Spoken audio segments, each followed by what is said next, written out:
and welcome everybody to another edition of Wednesday Night Fights Online Edition, episode 29. Bringing you some good-ass BB tag action tonight here for WNF on the PlayStation format tonight.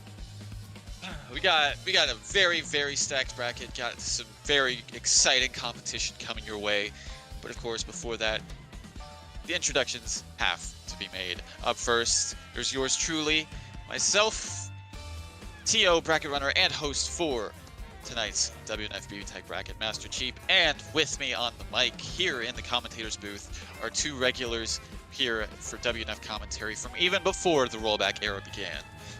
Up first, you know him, you love him, a commentator that I hope gets to commentate in major events in the future, Kraken Atkins, and as well here in the commentator's booth we have the equally wonderful, legendary Lon and Lily. How are you both doing tonight?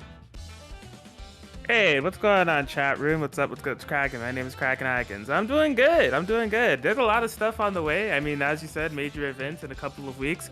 Am I commentating them? Who knows? But Vortex Gallery has BB Tag that's happening. So if you're going to be in the Las Vegas, Nevada area, first of all, say hi to me. Second of all, if you're watching the stream and you're going to be there and you're not signed up for Vortex Gallery, I think you've made some mistakes. So do that. Full house. Shout out to G-Tech TV, Vegas area holding it down. They're doing a tournament this Saturday as like a promo for it. There's some type of incentive there as it relates to Vortex Gallery. So yeah, my mind is on Evo. My mind is on other things as well. This is a public service announcement. If you look like Niji Sanji's Scarlet Yonagune, my DMs are open. Again, if you look like Niji Sanji's... All right, get him off the mic, get him out of here. Man comes back for a week and then he starts simping. That's crazy. However, the only thing I am sleeping for is this sick BB tag bracket that we got here. Yeah, I'm always excited to be able to commentate for y'all. I believe we have a nice stacked 22 person bracket. Glad to see so many familiar faces, a couple new ones here or there. As always, it will be quite fun to see what everyone has in store for us tonight. And yeah, that's my introduction out of the way. There is no VTuber sitting here.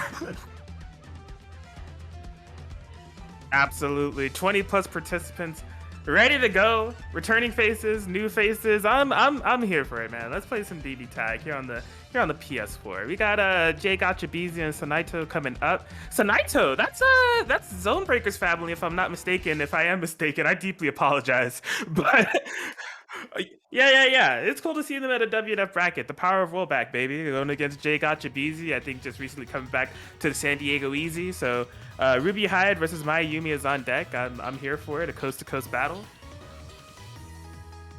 Yes, definitely. Imagining that these two, especially as of recently, haven't fought because BZ's kind of been on the hiatus due, you know, life stuff and everything, but they're back. Locked in currently with their signature Ruby Hyde team going as Sanito. Okay, my dyslexia is really gonna kill me on pronouncing this name. I cannot process it. But yeah, Sanito, Sanaito. I say Sanaito, but Get ready. Okay. I'll be quite honest with you. I'm not sure the proper pronunciation, but I think it's Sanaito. Okay, so it's not just my brain. It's everyone else's. Yeah. Anyways, I digress. Yeah, Sanito is currently rocking with the Mai Yumi team comp. Definitely, easily, the most common Mai team comp you see. Mai is a really uncommon character, I think, nowadays, but if you do see her paired with anyone, it's definitely going to be Yumi. This is definitely a team that accentuates lots of my strengths, has a couple of neat setups here and there that we'll probably be seeing, but yeah, overall, a pretty strong team comp, at least relative to my team. Hell yeah, let's get it. WNF Online Edition BB Tag episode 29 underway. Jake Gotchabeezy, Sanaito. We are playing some ground game right now. Sanaito trying to hop on the gets counter hit. Into the corner here with the buzzsaw. Go for the Oki. Oh, a nice backflip out of the situation, but Ruby going to be air chasing that Mai down, making sure it can't go to the sky catch with the super, and suddenly, yeah, that Mai is already low. A BB tag for you, everybody. Yeah, for sure. Oh my gosh, yeah, J.B's pressure has been relentless. Bring that Mai down to a really fatal territory. Going to burst in Yumi now to get things started. But because Mai's in the back, we do have access to the gun. The Mai 5P just covers the ground instantaneously. Really bringing this back against Sonaito once the Yumi's been on point. Right back to his favor. We're back to the corner here with the Ruby. Going for the Oki. Nice block under the lane overhead, but still in the cross combo situation. Oh, a nice punish and a weird burst there, but unfortunately not able to punish it, but will be able to kill this Mai off the super, hopefully. Yeah, it looks like it might going to be going down. Yumi coming in with the level 3 resonance. Yeah, so Naito's has been in an awkward situation because Mai was so low early and didn't really get to do much. They tried to find their footing in the 2v2 game. I love matching! Let's go! Yes, the Yumi player matching. Nothing new here. Gonna be cashing out in the corner for a nice solid 10k damage. But oh, unfortunately, we fell into the Orbiter assist. Maybe going for a 2-3-6 there and misinputted. Oh, what? Maybe an intentional bait on the parry, who knows, but that Ruby is going down. My god, all things considered, this is very doable. The right hit on Hyde, or maybe a couple hits away, could do it here if Sonaito's able to find it. Yeah, and I'm really surprised that that EX Orbiter wasn't able to punish. Ooh, nice! Gonna be whiff punishing that. Maybe a bit too much scaling. Yumi does a lot of damage. It's gonna be close at one-touch situation here for J.BZ, but goes up, wakes up with the super, able to hit the dash in, and a bit of a nail biter here for first set, or first game, but J.BZ taking it by the skin of his teeth. Yeah, solid stuff to Sonaito for trying to bring it back with that Yumi. I mean, it was such a beginning deficit for how low that Mai went, and losing the Mai so early. But the solo Yumi almost did it. You know, a couple of mistakes here and there. I think if they're able to figure out, honestly, like I don't know the. I know that like playing my Yumi in that order does give access to like. The DP assist and other qualities that happens from having my point, but really they got the most amount of mileage with the Yumi point, and I think that was clearly just through being able to cover the ground a bit more. BZ's assist calls and BZ's navigation, just having that check was absolutely fantastic. So I don't know, like in terms of the formation of the team, subjectively, I understand keeping the Mai Yumi, but maybe it may be worth investing for this matchup in the way that it played out previously to swap the order, you know? Yes, we'll have to see. Yeah, really, like, that match was definitely very Yumi focused for Sonaito. Like, they didn't really get to see the Mai do anything, just kind of locked down in this corner, but yeah, like you said, this team's got some nice things going. Who actually wins? Oh, they win. Ooh, in the sandwich scenario, but just chooses to get hit by the 5P here. Goes into the Oki. BZ not blocking, but unfortunately Sonaito... Or actually, that was almost a Mega Brain. I thought that was a drop straight up. Yeah, that was really odd. Oh, caught in the air with the... Yeah, 5B, that's going to be a free punish here for J.BZ. Goes into the EX for the free switch. Beautiful pickup. That's going to be a solid... Like, yeah, that was going to be 7k. It was actually quite lower than I expected. Yes, but we are pressing buttons on the wake up. That's actually gonna hurt, especially if Sonaito decides to cash out here. Yeah, not too much of a reason not to, honestly. Didn't have burst of the situation, and then... Oh no, yeah, too much scaling there, but goes in, saves the Yumi with the DAC. Bit costly, but like, that might still alive. Oh my god! Man, a hit confirm there would have been fantastic. Not gonna be able to land it on this Hydra. Still has the corner positioning.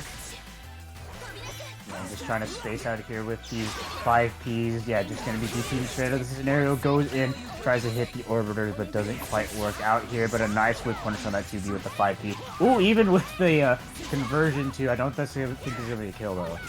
I'm not sure how I feel about that. The Mai is so low, but J.BZ felt the pressure regardless. Committed to that DP. Hyde going down. Blocks the 5C. Oh my god. Yeah, she can do that. Oh, and teleport straight into the loving fan of Yumi, but that assist gauge isn't coming back, but it's still a kill there with the meter spin. Sonaito, yeah, putting one on the board. I like it. Yeah, a little bit more solid with the Mai this time around. Definitely. I mean, really, it can't be stated enough how much payoff Sonaito's getting from having an assist like my 5P. I mean, a lot of the way BZ likes to get started is through the Ruby 6P and the Hyde 6P and the Hyde 5P calls, more or less, right? Just because of how dominant they are in controlling the ground game, whether it be through a bullet or Hyde literally being thrown at you. But Naito's counter calling when Yumi is on point has been fantastic. I think it was the real difference maker in both these matches thus far, actually. Yep, definitely. Despite the fact that it's not a projectile assist, that my 5P might as well be.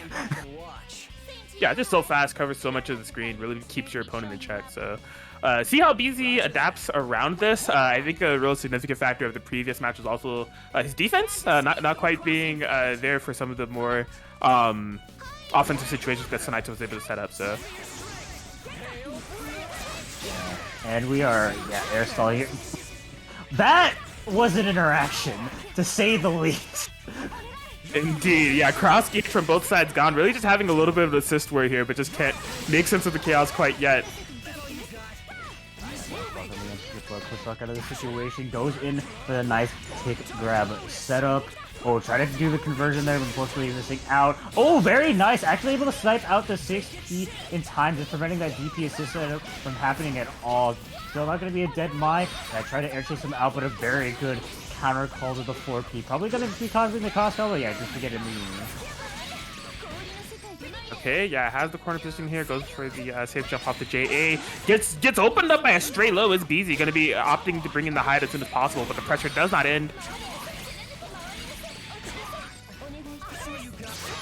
Corner DP's out of the situation, but Naito was ready there with the active swap. This should be a cash out into a kill. Yeah, might need to spend the CC for it, but it will be well worth it. Gonna be. Oh no! It's definitely a misinput on Super. Goes for the 2-6Z, nothing. Yeah, Jake got the BZ, taking the time to get hide out of there. DP, we are scrambling for days out here. DP assist this time around, but not close enough for the hit. Oh my god, and BZ still being very insistent on calling in this hide. Definitely just one counter call, whether it's a projectile or my 5P, smashing on minus frame respectively. Oh my god, Naito is going to lose his Mai here. Really bad assist call, but a happy birthday, tries to kill off the 236A, but this is still a 1v1 situation, and oh my god, this was quite the scramble there at the end. Wild. Yeah, so Naito had that really big drop off the Super with the kill opportunity in the corner. And then from there, you could tell that Naito was very insistent on trying to get the match back in their favor by any means necessary. Push blocking and trying to take the aggression, a lot of EX snowbirds, and it was really kind of expensive on the meter end, but none of it was really making contact. And so Naito actually found themselves in a super precarious position to where they weren't stopping making the calls with Mai, even though Mai was low, and they got happy birthday, but couldn't actually push block to get Ruby off of them. So it was a sacrifice to Mai, but yeah, even after that was able to find a very clutch 5B happy birthday of their own, bring BZ in a disadvantageous situation and take that game in a clutch manner. They're up 2-1, just one game away from moving on in this winter side. Yeah, but I definitely think one thing both players need to be aware of is their assist usage, because both of them are really ballsy about their assists. Like, I mean, we saw like Naito was like got a character kill because of it. I mean, it worked out in the end, but like both players are losing a lot of health just in the back. So definitely like the counter call assist game, you know, it's a bit hard to really do properly, especially when two characters have basically bullet assist. But like, if they continue to call it, what? Okay, well, like, C-stat, DP round start. I'm gonna shoot Naito some bell. I'm gonna say that his 6P input got eaten, or he just mistimed it. There's no way that was the route. Not with this team. There's no way. It certainly was an option, but yeah, drops here and there. And yeah, Naito, I mean, all set has been very aggressive about matching. He's playing Yumi. Like, that's just what the Yumi does. Like, mash on wake up, mash again after the throw tech. Oh my god, yeah, he's going nuts. Okay, the Mai 5P. Oh my god! That was the most amazing usage of 236C I've ever seen. BZ having the burst available, though, not going to be dealing with the repercussions of it. Massive life lead here for BZ, so Naito's in trouble. Boost is coming out, both of them popping CC, though. It's going to be going to the sky. Yumi 6P in the back, able to snipe out the hide.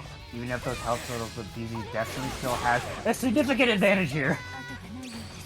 Yeah, BZ tossing the 236B EX amplification to get through both the Mai and the Yumi. Gonna be able to get to Yumi, and yeah, BZ's gonna be tying it up 2-2. Yep, the Yumi mash. No. For the most part, like, hasn't been punished too much. He's even gotten them some hits here or there, but Sonato like really gotta watch out for them because I think BZ is definitely catching on to just like their tendency to do that. I mean, if you're doing it all set, it's kind of like okay, you're gonna mash. I mean, we saw Sonato there mash 5A I think like 2 or 3 times.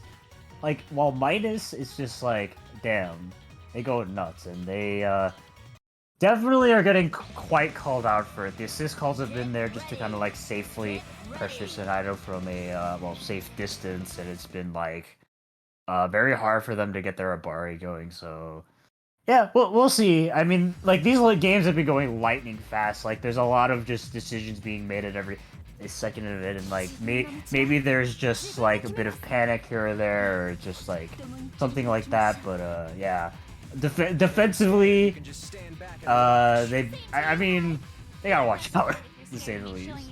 Yeah, I feel like there's something else that's been going on in this matchup that's worth noting is cross combo usage. Cross combo usage has been very reactive and not very preemptive. So like because of the way they're playing the assist war, they're looking for something and then they say, oh crap, I have an assist out, I have to get the cross combo now. But there's plenty of gaps and plenty of escape options on either side of the way the cross combos have been going. So like what tends to happen is they enter a neutral state and then one of them gets hit and then it's like a ton of damage because neither of them have a burst available. So I think some conservatism on like the scrambles to maintain the cross gauge could be a big difference maker. But right now, BZ having a bit of a snowball effect. Gonna be punishing the burst. Yumi in the corner here. What do we have on the Okidokes? Oh, missed there. Wasn't able to get the safe jump. Yeah, but still pressuring in this Yumi. Yeah, that 5P goes to the high heaven. Nice active swap in. Gonna be allowing them to get a kill on this Yumi. Walking in this 2v1 position. Solo my comeback needs to be made in order to stay into the set, but like, man, that's gonna be rough, especially immediately getting hit with the 6P. Alright, yeah, utilize the 2-1-4C to try to stabilize the combo. Unfortunately, goes for a gun blast at the combo ender. Ruby gonna be dropping that one. Oh my gosh, Mai keeping herself in. Trying to get the throw baits going. We are moving and zooming. BZ is unfazed. I'll just bring my hide in anyways. Yeah, freaking nice call out of the 2B. Kind of a hard call out there for the jump in. Good amount of chip being built up. Yeah, try to go in for the grab setup. Not a lot of chip damage being done in resonance, and unfortunately couldn't quite snipe out that 6P. BZ converting with the 2-1-4C of his own, but this is still possible here, especially with the match out of the situation. Can't convert off it though. DP's on wake up to save the Ruby. Sanito in the one-touch situation. Still gotta be really careful. Oh my god, what a nice confirm. Oh man, Sanito trying to make this happen. Good defense, not getting touched by that overhead. Pulling out these 5Bs. Needs to be a bit careful, just on the brink of death here. But Sanito's still in it. Oh my gosh, no went for the 7-2C. Whoa. Oh my god, they are playing. Oh, run straight into the spear, Tassanito. Oh my god, it's so close to making this comeback happen. Trying to go for the grab, just jumped out of the situation. BZ, they're getting so much health and resonance, and the trade in order to finish it off. Oh my god, what the? This was the first set of the night. What a set indeed, as BZ gets it 3-2 over Sanito. Really, like, tried to make it happen with the Mai. I feel like what was tough about it was the comeback potential available. Like, they weren't getting a lot of chip off the resonance, as you noted.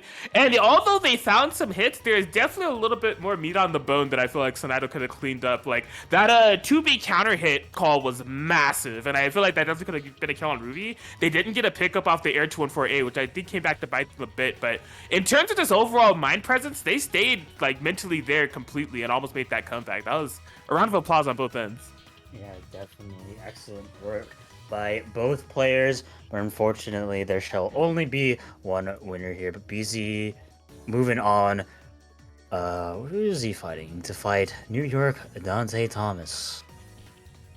Yo, damn. Yup. And up next we got Hachi in the room. Let me try to find him in the bracket here. Okay, we'll be fighting Nuclear Taco.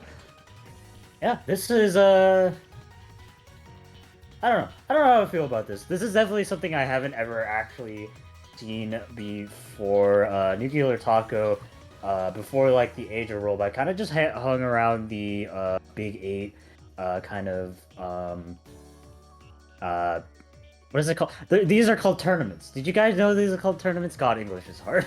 But yeah, mostly hung around there, so I definitely have quite a bit of like knowledge of how they play due to that. Definitely a very eccentric, very aggressive player, and against Hachi, don't know if these two have fought. I know Hachi does show up to some Big 8, so in terms of matchup experience, it might not be as much as I expect, but Hachi locking in with a team I have never seen before. Well, from him, I've seen this team before.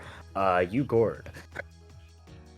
Yeah, we'll see where Hachi's head at is with this pick. Now, both you mentioned Big 8. Both these players were actually in Big 8 yesterday. Hachi ending second. I believe Nuclear Taco got 7th or 5th, if I'm not mistaken. I tuned in on kind of like the latter end there, but Hachi was playing well. Like the Akihiko Akatsuki comp they were running was looking very solid. They just ran into a roadblock when it came to Mystery Racer. So surprised to see that that's not what they're opting for here. Seemingly, we'll have to see where they land ultimately. But no, it really is going to be Narukami Gord. Yeah. Yep. And like I said, a team I have seen before thanks to a Texas monkey. Definitely. Gord is is certainly a character you can play in this patch. He's actually pretty good at enabling Narukami. He has some decent lockdown, good decent space control assist. Like it's a surprisingly overall solid enough team comp, but it's not something I've actually seen Hachi play. So I'm very curious to see why he's locked it in for tonight. But I mean, I guess he just wants to play Gordo.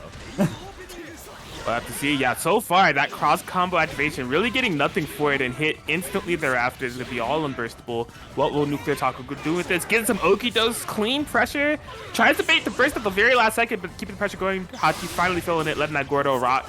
It's time to Gord. It's time to Gord indeed, and a nice punish on the burst there, but unfortunately missing the combo. Thankfully only the 4A started, not going to be a huge amount of damage, especially if Yukio Taco drops that combo.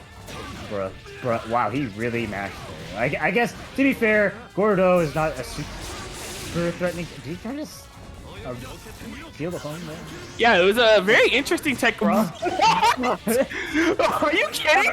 Alright, if anyone, I know that was just probably like a standard grab, but like, Gordo sucks. It was just like the timing in which Nuclear Taco like went for the throw there. Most people, when you're seeing like a run-up cross combo like that, the person is likely gonna try to jump for it to set up a sandwich, right? But Nuclear Taco just had to be like, nah, he's gonna run up and stand there and do nothing, and I'm just gonna get this throw. I was like, I don't know why you thought that, but you were right though. So. Nuclear Taco, definitely from his playstyle, he definitely makes some eccentric decisions to say the least. But yeah, nice. Yeah, that's kind of a checkmate scenario there. Able to just Neodyne and punish. Really tried to do that. This might be a kill. No, drops the combo. But still, the Narukami come in and try to keep up the pressure. Gets hit by the Carnage Scissors, going to be restoring a decent amount of life. Zeokar? They're playing BBTAG, I think. Oh my gosh! Okay, activate the rest of this. This is gonna be a lot of life steal from Ragna. I don't think that Hachi can kill off of this. So this is no even game. Actually, normally I think Gore could do 10k off that. Oh my god, he won. Nuclear Taco won. Bro, as soon as Hachi activated the resonance, I knew Hachi was gonna have the guard combos that were gonna be able to kill, given the supplementary life that Ragnar was gonna receive off the Carnage Scissors. I was like, this is a one interaction game. Like, as soon as Hachi finishes his combo, whoever lands the next hit wins. And yeah, Nuclear Taco landed that hit. Hachi should have done BB Tag combo trial number 4 or some shit. I don't know, but he did not have the combos available to get it. Yeah, when I saw that happen, I was like, oh yeah, he can kill. But I think what he did is he canceled the 2-3-6 too early, because I'm almost certain Gord has like a really short 10k combo, but that only did like 8.9. That probably was the difference maker there. So yeah, something to keep in mind if he decides to play Gordo again, I guess. But he is playing Ragnar Susanoo. Interesting. So as the Ragnar, they're now accompanied by little ghost buddy Susanoo. Ghost? Demon? Armor? I don't know what the hell he is, bro. Boys Blue Lord, but we're back into it. Nuclear Taco. Foot on the gas, we're still going strong. Blue, blue, blue, blue, blue, blue. With an over, hits the anti-air 5B, but not able to quite convert off it. Nice punish there. Yeah, go for the air-to-air. Able to swap in time? No. And Hashi's Ragnar looking pretty low, so push blocks into the Susanoo. Almost a nice conversion there, but that is a... Ooh, with the DP in front of Susanoo. I see. Die. That is, yeah, that's a nice solid, almost 10k, 9.7, and going for the Oki as well. Because Tato not blocking the wake up and lets his Yosuke in. This should be a kill. Pretty close. Yeah.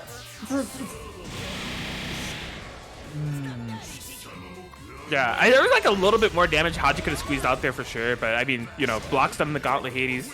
Beautiful stuff. Counter. Oh, yeah, tried to play the Ragnar 5B boot ward there, but Nuclear Taco not able to press the buttons in time there, and Hachi taking their first game quite swiftly too. Get ready. Yeah, looking solid. I mean, a massive amount of damage that they have at their disposal. Drew, I think there's more of a comfort level on these characters, right? These are situations and hits that Hachi was able to find. With the Narukami Gore, just did not have proper knowledge for the cash out. So now that Hachi's getting these punish situations to equate to a bit more damage, definitely equating to a quicker game and one that's going in their favor. I mean, definitely the damage output is significantly higher with Ragnar Susanoo as well. Like, this team will completely murder you. Oh, maybe try to go for a T-arm there, but yeah, just taking a look at it. They are swinging. They are swinging. No one wants to bluff. I mean, rightfully so. I mean, I respect it. No, understandable. Have a nice day. Yeah. All right, safe jumps for days. The Gauntlet Hades. Active switch here for Hachi, setting up that beautiful patented safe jump. Whips on the other JB though. Nuclear Taco actually had an escape opportunity. Like, if they like 5B'd or DP'd, they would have been able to get out of there with Ragnar, but unfortunately respected it, got hit, and the Ragnar's gonna be going down solo. Yosuke level 2 resonance, and the momentum is just heavily in Hachi's favor right now. Look at like the first game here, or the second game, sorry. But runs in, hits both characters. Unfortunately, Yosuke damage is, you know, it's not bad or anything, but it's definitely could be higher, locking in a nice 6 and 5k respectively on both characters, but this is still quite the mountain to climb. Face the DP, though this might be an opportunity to kill off Susan. He is a bit of a chalky boy, and Yosuke's cash out damage is a bit iffy, but yeah, as long as there's a stabilization, this should be a kill. Looks like curtains to me. There we go. So Yosuke versus Ragnar solo. Now Hachi has the level 4 resonance available. It opens up with a hit. This is nice. The one thing that is worth considering though, of course, the lifesteal of Ragnar. Always a factor when you have a solo situation like this. So Hachi's gonna activate right now. Nuclear Taco should, it's in their best interest to not get hit. Well. Yeah, this is can he build the Ash? I'm pretty sure he can. Yup. Go for the seatbelt loops. Kill that man. Goodbye.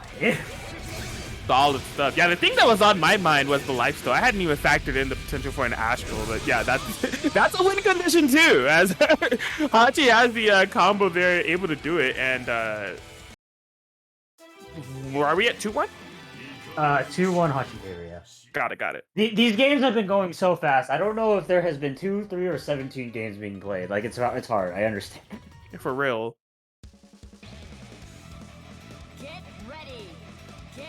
All right.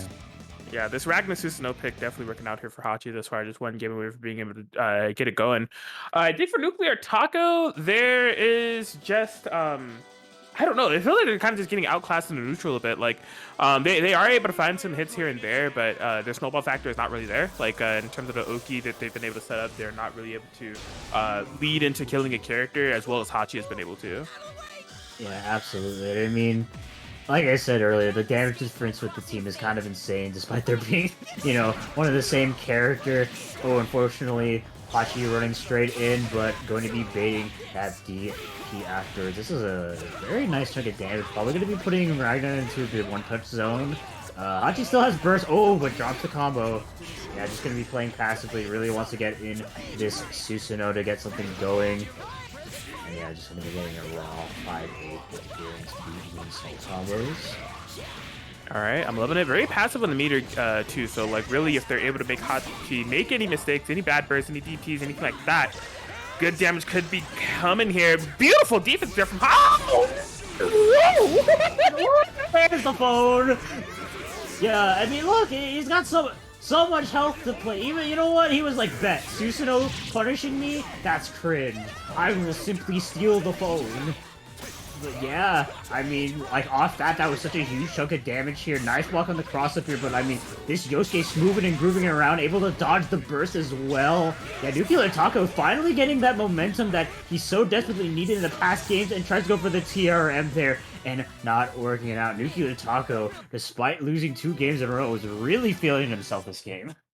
Man, you want to talk about boost mobile with the phone still. That was exactly what Nuclear Taco need as a boost in confidence getting a game like that. Just really, they were in the driver's seat the entire time. Little to no mistakes, maybe a little bit on routing, but in terms of momentum, just stayed in Hachi's face and really bulldogged their way to victory with the phone still on the side. This game 5, you know, getting into the situation is great for Nuclear Taco as it is, but doing so in that fashion, they have to feel good about that win. Yeah, but an entirely new team on the table here. The good old classic Akihiko Waldstein. Generally, one of the like mainstay Hachi like teams. Like Hachi's definitely quite the Akihiko enthusiast, and this is the team that I feel like he enjoys playing the most with him. But still, this Waldstein is gonna be getting hit by the moonsault. It's gonna be a little bit rough for him, like trying to deal with Yosuke, I imagine, just because he's so big. But and Nuclear Taco is still consistently good on maintaining this pressure, constantly on him like honey. But he gets put in this sandwich scenario. Bruh. Man, yeah, Nuclear Taco's momentum and mix was just kind of all there. Committing to a bad DP against this team is ill-advised in my opinion. Oh, beautiful Oki setup. They're very hard to escape. Couldn't make it first safe. Yeah, nice 2A there, able to snipe out. And ooh, unfortunately that corkscrew couldn't quite convert off it either. But yeah, there's Akihiko going in, he's popping off. Nice jump out, avoiding the sandwich scenario though. Yeah, he's going straight in. He doesn't fear the sandwich. There is no fear of sandwiches. Oh, Gonto the Hater East. Into the corner we go. Nuclear Taco. Really chunking down this wall. What do you have for me on the Okie dokes here? Okay, yeah, push blocking into the two. Yeah, beautiful. But Hachi couldn't get the hookup for the alley-oop, so no big damage on this Ragna. Got to let the Hater ease yet again. Got to go on. Doing so much, the best move in the game here. Yeah, these life totals, despite, you know, kind of looking rough in the start for Nuclear Taco, this is looking like a very even game. Nuclear Taco stealing another phone here. Oh, no. Hey, you're crazy. Chill. My man said, I know it's inflation, but I need the family plan at a discount. Get out of here. No handouts. Oh my god, yo. Ask your T-Mobile provider before you try to do something like that. For real. All right. I mean, even despite that massive risk and meter up there from Nuclear Taco, still kind of in his favor, just running into these walled big meaty claws, but they can sit on the life lead if they want. They don't have to play this committal. Bruh. Oh wait, it was simply a setup. Oh, it got hit. I don't know what he was pressing. Yeah, you know what? Fair enough.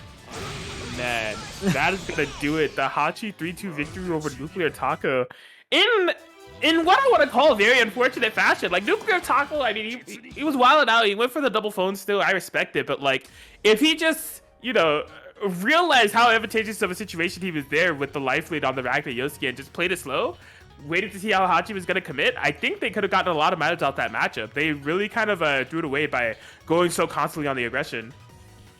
Yeah, absolutely. It's just like, you know, press button good, but sometimes you gotta press button a little slower, my dude.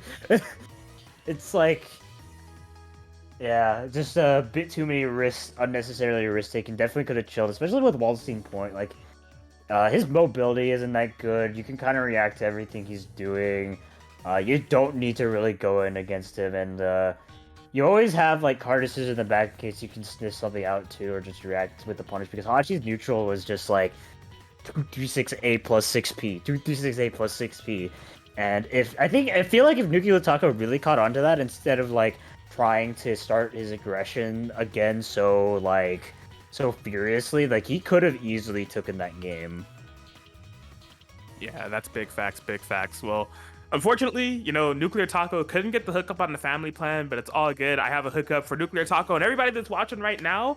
How about free money, Matcherino? What do you mean free money? Look, check out the link in the chat. We could follow along. You hit that blue claim code button on the right side there for a free 25-cent donation to tonight's pot. It's gonna be going to the top 3 contenders. Shout out to Hachi actually, who was just on stream. They did a $50 donation. Big spender over here when it comes to meter and money. So yeah, shout out to Haji for that direct donation. But use those contribution codes too. They're not there to sit there and look pretty. They're there to get used. So free 25-cent donations. Check out the sponsor quests as well. You can subscribe to plenty of Twitch, YouTubes, and Twitter quests that also donate free money to the pot. We want to make sure those are utilized before the end of the night. And yeah, as I said, direct contributions are available. Hachi did that. If you want to be a cult person like Hachi, you can do that as well. But if you want to receive something for that direct contribution, be sure to scroll down to the bottom, check out that Match Creative Marketplace. They have plenty of items there for you to look at, courtesy of Kite and Books, the greatest manga provider in all the land. Hey, they're sponsoring Vortex Gallery. They're pretty cool for that. But if you want to check out the products that they have, you can check out plenty of titles such as the Yakuza Guide to Babysitting series, Lone Knife from Another World series, Shatatsuki no Sakusan series, Welcome to the Outcast Restaurant series, and plenty of more titles there for your reading leisure. But of course, that Matcherino code, right-hand side, blue button, claim code, 25 cents. We greatly appreciate it. Don't forget to do it before the end of the night. Yep. There will be consequences if you don't do the Matcherino. Trust me. You don't want to find out. Yes, indeed. Okay, so hopping back over to the bracket, we're going to be going over to a round 2 match here. We're going to be having Midori versus Ryazo. Yep. Two semi-regulars, I think, of WNF. Ryazo, definitely the Makoto specialist and someone who definitely plays quite a bit of that character versus Midori, locking in with their main squeeze, the Weiss Haidu. Yeah. Did I say Yosuke Makoto on Ryazo's side, or was I just tripping?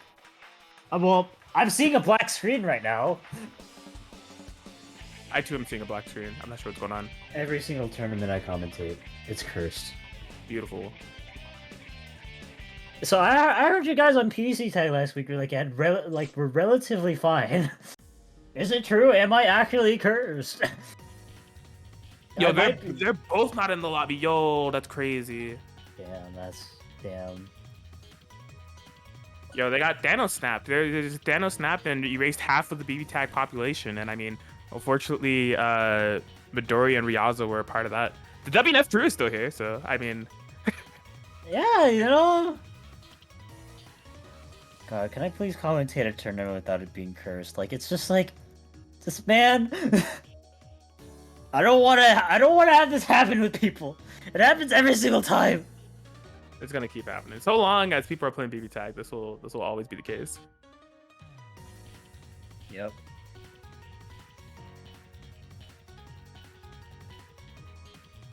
Well, yeah. Hopefully they can go and get that squared away, and that could be a stream match that happens. These are like two players that, you know, I always see around in like online brackets. I mean, in terms of offline, Midori is just having a fantastic performance at CEO, making top 8, top 4, if I'm not mistaken. I do like finished 4th, so having a really great showing there with their Weiss play. So, yeah, they both are have been at the grind on like the BBTAG online tournaments for quite some time. Pretty underutilized characters on both ends, Weiss and Makoto respectively. Not the most common picks nowadays. So, yeah. Hopefully that is a match that can get squared away so we can have it on stream. Yeah, definitely. It's been a while. I think I've last seen either of these two players play. I think actually the last time I saw Midori play was like at CEO, but he had such a strong performance there. Hopefully he's able to kind of bring it back here in order for the fight against Ryazo, because definitely both of them kind of seasoned veterans of the BBTAG scene. Definitely two. What am I trying to say? I already said veterans. What's like two experts? There we go. English is hard. Never ask me any English advice. but yeah, like these two are always like a treat to watch, just because, like you said, like they're kind of underutilized characters. Their gameplay is always very solid and fun to watch. So like they bring a lot of interesting stuff to the table, and I feel like these two have also duked it out like a good amount in the past with this matchup series here. So it's I feel like it's a time-tested battle, and usually even between them, if I remember correctly. But yeah, we'll see. Like I said, I haven't really seen these two play in a while, so I don't know how much they've been keeping up with tag.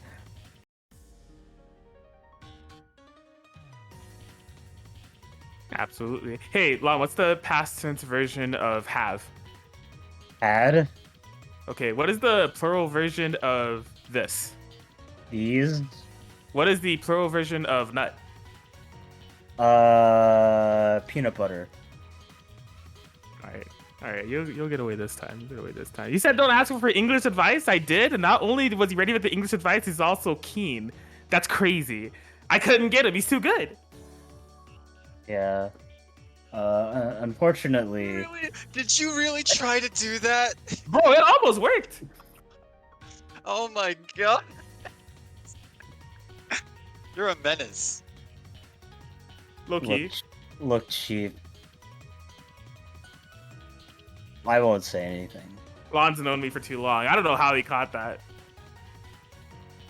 All right, they're back in the lobby. These are BB tag experts, all right? So they knew that if they just rotated the Weiss Chibi to the 5th quadrant of the BB tag main lobby and pressed X at the same time, they would be able to fix the lobby issues and join back at exactly 6:46 p.m. Pacific Standard. And it should work without any issues now, so...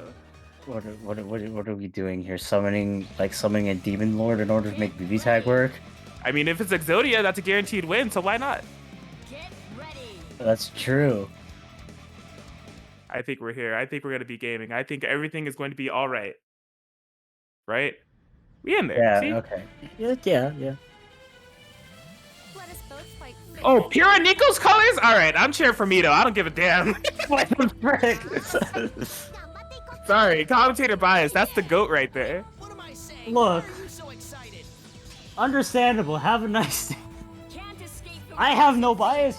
Yo, don't I mean, fight me. He's going to 2C. Never mind. Oh, they played too much. They already know. Yeah, like I said, these two have definitely played quite a bit against each other. They kind of have a feel about how each other plays. Yeah, that's how it works. True. Did you tell me?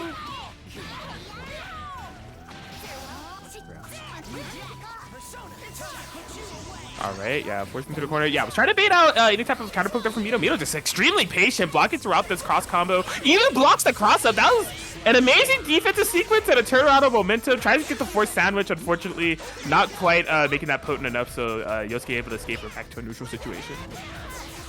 Yeah, that was sneaky. I don't know what side that was on, but in the sandwich situation right now, but a nice jump out and a nice button in order to punish that unsafe extra. Yeah, we got those lane cancel DP combo 2. And yeah, goes in for that sneaky throw setup, sets up the glyph as well. But just, yeah, the immediate push looking out. Even getting a sandwich off it too. And Midori not ready for it. That's actually a dead Weiss just like that. Bro, it's rapier character syndrome. All right, I get it too, where you just have your girl in the front with her sword playing this awesome neutral, and you feel like, damn, I'm clean, and then like the 2v2 game aspect sinks in, you're like, damn, she about to die, huh? And the next thing you know, she's gone. It happens. Yep, as an Ori player, I feel that happens. Ooh, but unfortunately misspaced that 5B there. Has a lot of bar to work with, but unfortunately Mito dropping the combo. I actually don't know if we could have killed out the scenario, but it was still going to be close. I mean, just letting out that Yosuke in the first place is going to be quite the detriment here, and Yazo goes in with the grab, hits it, probably going to be getting another sandwich scenario. Can activate the cross combo now, forcing out a resonance from Mito's side. How your defense like? Defense kind of nice. Yeah, you know, perfectly timed push block, able to escape. Just trying to find some hits on this very squirrely Makoto, no pun intended. Okay, able to snipe out in the back, but not keeping the pressure up as Mito, just, you know, holding off, trying to bait a DP of some sort. Did not push block the Makoto there, I'm surprised. It looked like it was definitely going to be a sandwich situation. Yeah, definitely, but I mean, looking at the health, this is definitely go either way. Kind of surprised about spinning the DHC here. I guess just like eking out any damage possible here, but Yeah, gonna be... Actually, we're in Rampage time, so yeah, the meter gain going to be quite... Oh my god, Makoto almost died! Yeah, we gotta be careful about it. Okay, works out. Yeah, Ryalzo able to get the game. Yeah, that was very dicey situation there. Makoto could have died, but then also committed to the 5BB. That was a huge whiff. Ryalzo could have had to punish as well, just as well. So just as well. Yo, English, that shit's crazy. Ryalzo going up game 1. Yeah, I mean, like, just in terms of overall scope of the game, Mito did seem to have some very solid defense and good presence on the 2v2, but like, it was just keeping that Wyson too long that got the better of them at the end of the day. So hopefully better health character management can make it equate to a little bit longer stretch of that 2v2 where they can shine a little bit longer rather than having to be forced to outplay.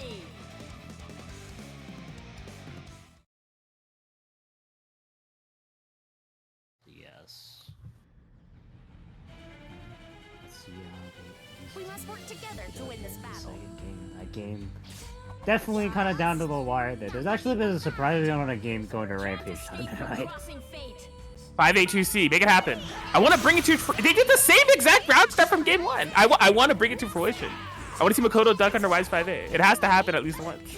Yeah, I just honestly think Mito is like too aware of that option, and I don't think going for 2B there is necessarily that big of a risk considering Makoto kind of has stubby buttons. I don't think she can really punish it properly, especially with the assist back. So, as much as you want to see, I actually like that decision from Mito. True. Oh, okay, just caught by the stray high 5P, bringing in the Yosuke, and yeah, kicking in. Big combos here. Oh my god, no, a drop? There was 5 bars there. I was wondering how much they were going to spend, but it's going to be none. Oh boy, reversal. Oh, Weiss got out of the back! She almost got eaten! That could have been horrible there. That could have just been a dead Weiss. Ooh, nice defense so far. Yeah, just going to be getting out relatively unscathed here. Oh, yo, counter DP moment. Amazing. Okay. Oh my gosh, didn't I keep that airtight? Yosuke just flying out of there, rightfully so, moonsaulting, trying to get away. Midori on the chase though. I need that Yosuke now. Yeah, and to be fair, you know, kill out the Yosuke, definitely, like, probably one of them. Ooh, nice stabilization there despite the rebeats. Going in with a cross red, trying to seal out the deal, but couldn't quite get into time. Sweeps the leg air with the 2C. Ryalzo getting the combo, getting the cross red of his own. Mito left here with the solo Weiss, but with a level 4 resonance and a very little Yosuke in the back, this is easily doable. Really unfortunate assist call timing there from Mito. They had the assist punish there, just pulled the trigger a little bit too early on the execution. The Weiss is still healthy. Beautiful hit confirmed. They can bring this Makoto down. No burst from Ryalzo as we have a 1v1 situation on the Yosuke and the Weiss. Mito not opting to go for that resonance. They don't want to subject themselves to a mix-up. Why? What? Ooh. Oh, yo, Crusader! Oh. Yeah, Mito just running away, playing like defensively, like keep away, but maybe playing it for too long here. Gets sniped here by the run. Not gonna be a kill. Tries to go in for the TRM setup, but not working out. Mito, my brother in Christ, you have resonance. Yo, he's gaming, dude. Rapier girl moment. I don't need it. I have all the privilege of the world. Why do you use a mechanic? Okay, right here. No, that was smart, actually. That was smart. Yeah, block the vibes. Oh, try to go over a tier. Like, here's the thing. Like, I feel like the TRMs aren't gonna work out because Mito is definitely very like patient on defense. He doesn't go for a lot of push blocks. But oh my god, go straight to the grab. But Ryalzo jumping the combo. Oh my god. That was quite the bag fumble. That was. He had the bag, but it turns out the bag was full of spaghetti. Insane. Just noodles inside, coated in marinara sauce. Just could not firmly grasp it. Absolutely impossible. So drop the spaghetti and the bag. Oh my god. But yeah, definitely. I was liking how Mito was playing for the most part in that 1v1 game. I just think he should have not committed to setting up too many glyphs. But yeah, that's game 3. Once again, going down to the wire, 2A able to hit, but the 6B able to hook it up in the back. Oh, yup. Throw break into 5A. Hold that. How dare you hit buttons? Why schnee? Okay, forced sandwich situation. Not gonna get a... Wow, okay. Alright. That's crazy.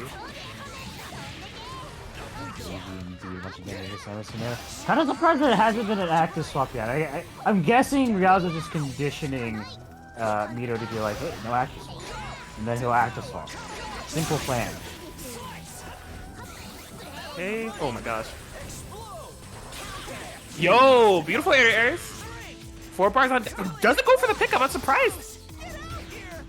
Yeah, I mean, although it wouldn't have killed, it would have put Ryauzo in a situation where they might have been inclined to burst, and I mean, I would have taken that. But very conservative is Mito, just trying to find these cleans, or find these kills as clean as possible. Yeah, but got their raw tag punished accordingly here. Oh, actually, blue beat combo. I don't know what they're expecting.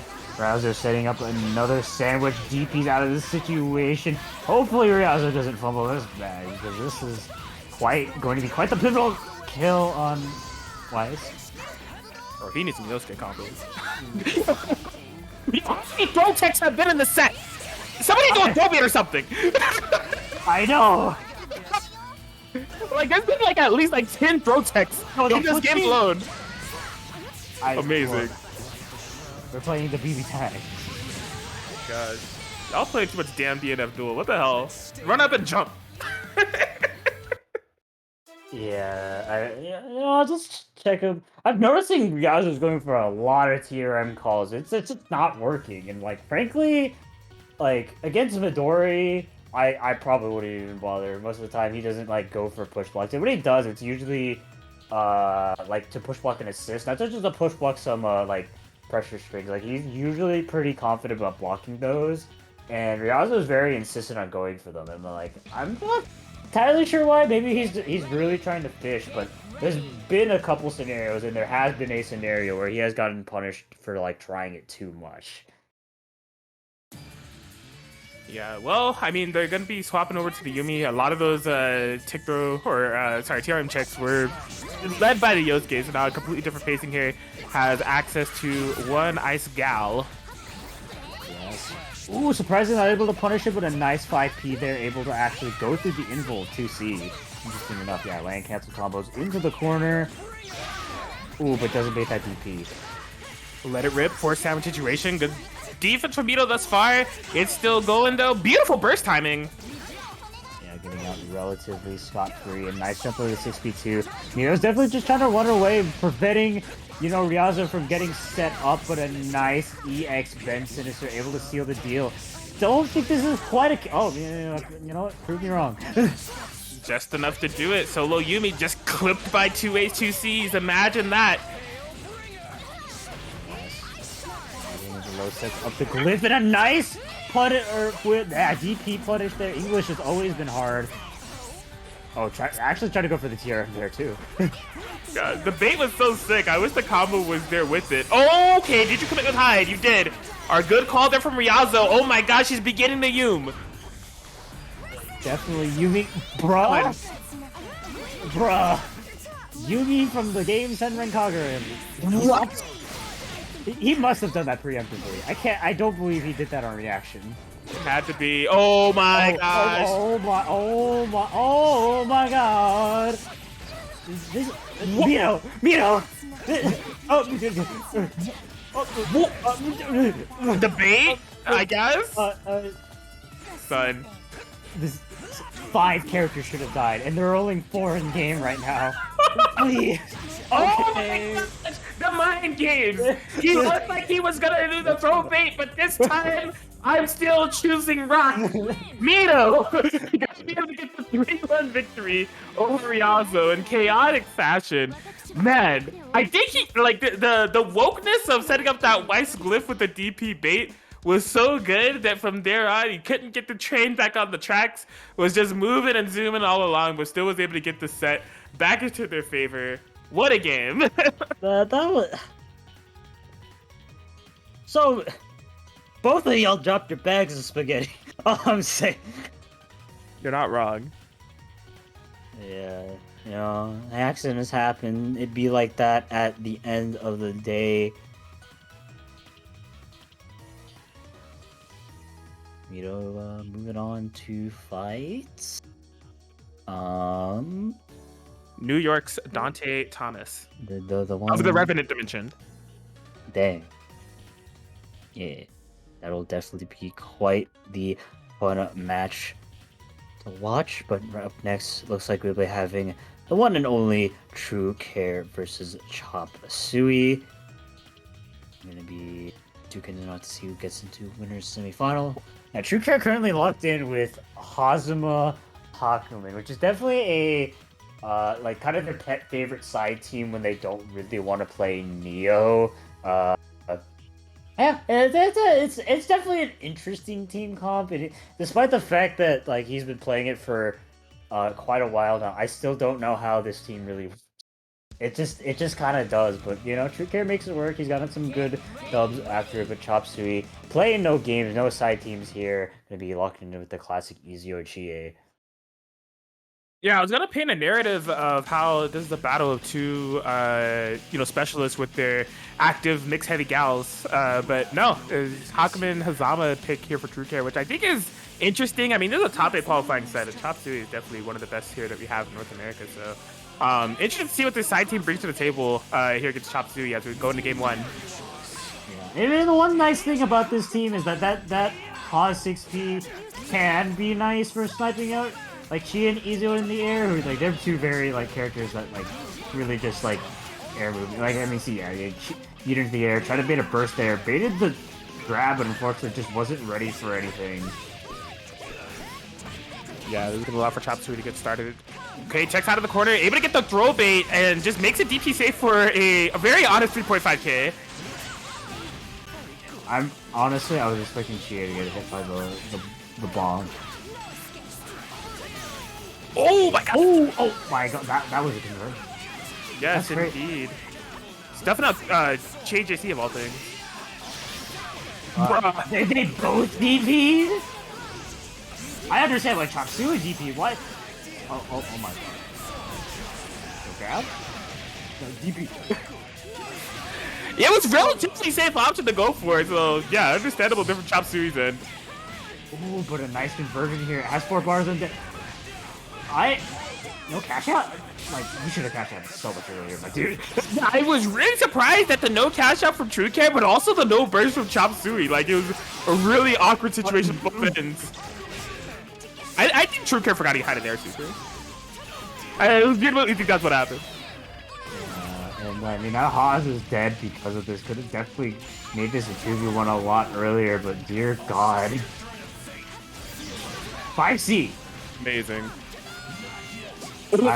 Chie 4P is so funny. I hate this character.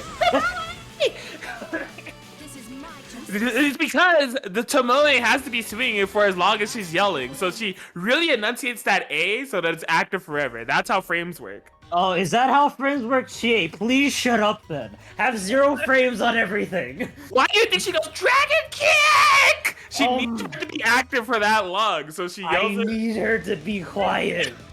Or she just go Dragon Kick. Yeah, no, she should just not say anything. Have 0 active frames on her move. She deserves it. Jeez, that's crazy. Mute Chie? Mute Chie. Not my Chie. Look, no one gets a pass. Everyone's Chie must be muted. I do not care. And it's not like you hate me. Oh no, I definitely am. Hate your energy, Lon Lily. I hate Chie. It is one of my least favorite characters. Bottom pass. Oh, hit him with the block. Very nice. It's really unfortunate there was no punish, but yeah, True Care kind of going for some fancy combos here. Dropping him though. He really. Wake up buttons from True Care was. What is this? What? I don't know what this match is. Atkins. Why is everyone going so nuts tonight? Like what did something happen? Like everyone is just playing so aggressively. I'm not used to it. Oh no! As Chop Suey comes in. Oh, that was kind of clean though. The instant off incoming GA5A with the behind the back pickup into the corner we go. This is a hell of a night. Yeah. Bruh. Word. Like I know it's always been like a week since I commentated BBTAG. Are you sure the game has always been this fast? Like it feels a lot. They're mashing. Oh my gosh, there are decisions being made constantly at every they don't stop. They have a second where they have stopped to do anything. They are constantly swinging. Really love the absolute disgusted tone of Chop Suey's mash there. You're mashing. You're right off a knockdown in a 2v1 situation, and you're mashing. Oh my god. Okay. Look, Hakumen's quite the big boy, has a lot of health to play with. Keeps on running into these dazed C's here. Able to hit the throw bait. He drops the combo, but no punish. Okay, yeah. Oh! Oh my god! Are you kidding me? Yo, just the perfect covering of them angles. Mad active frames, dragon kick. I am telling you guys, that move should have negative active frames. It should give the opponent frames to work with.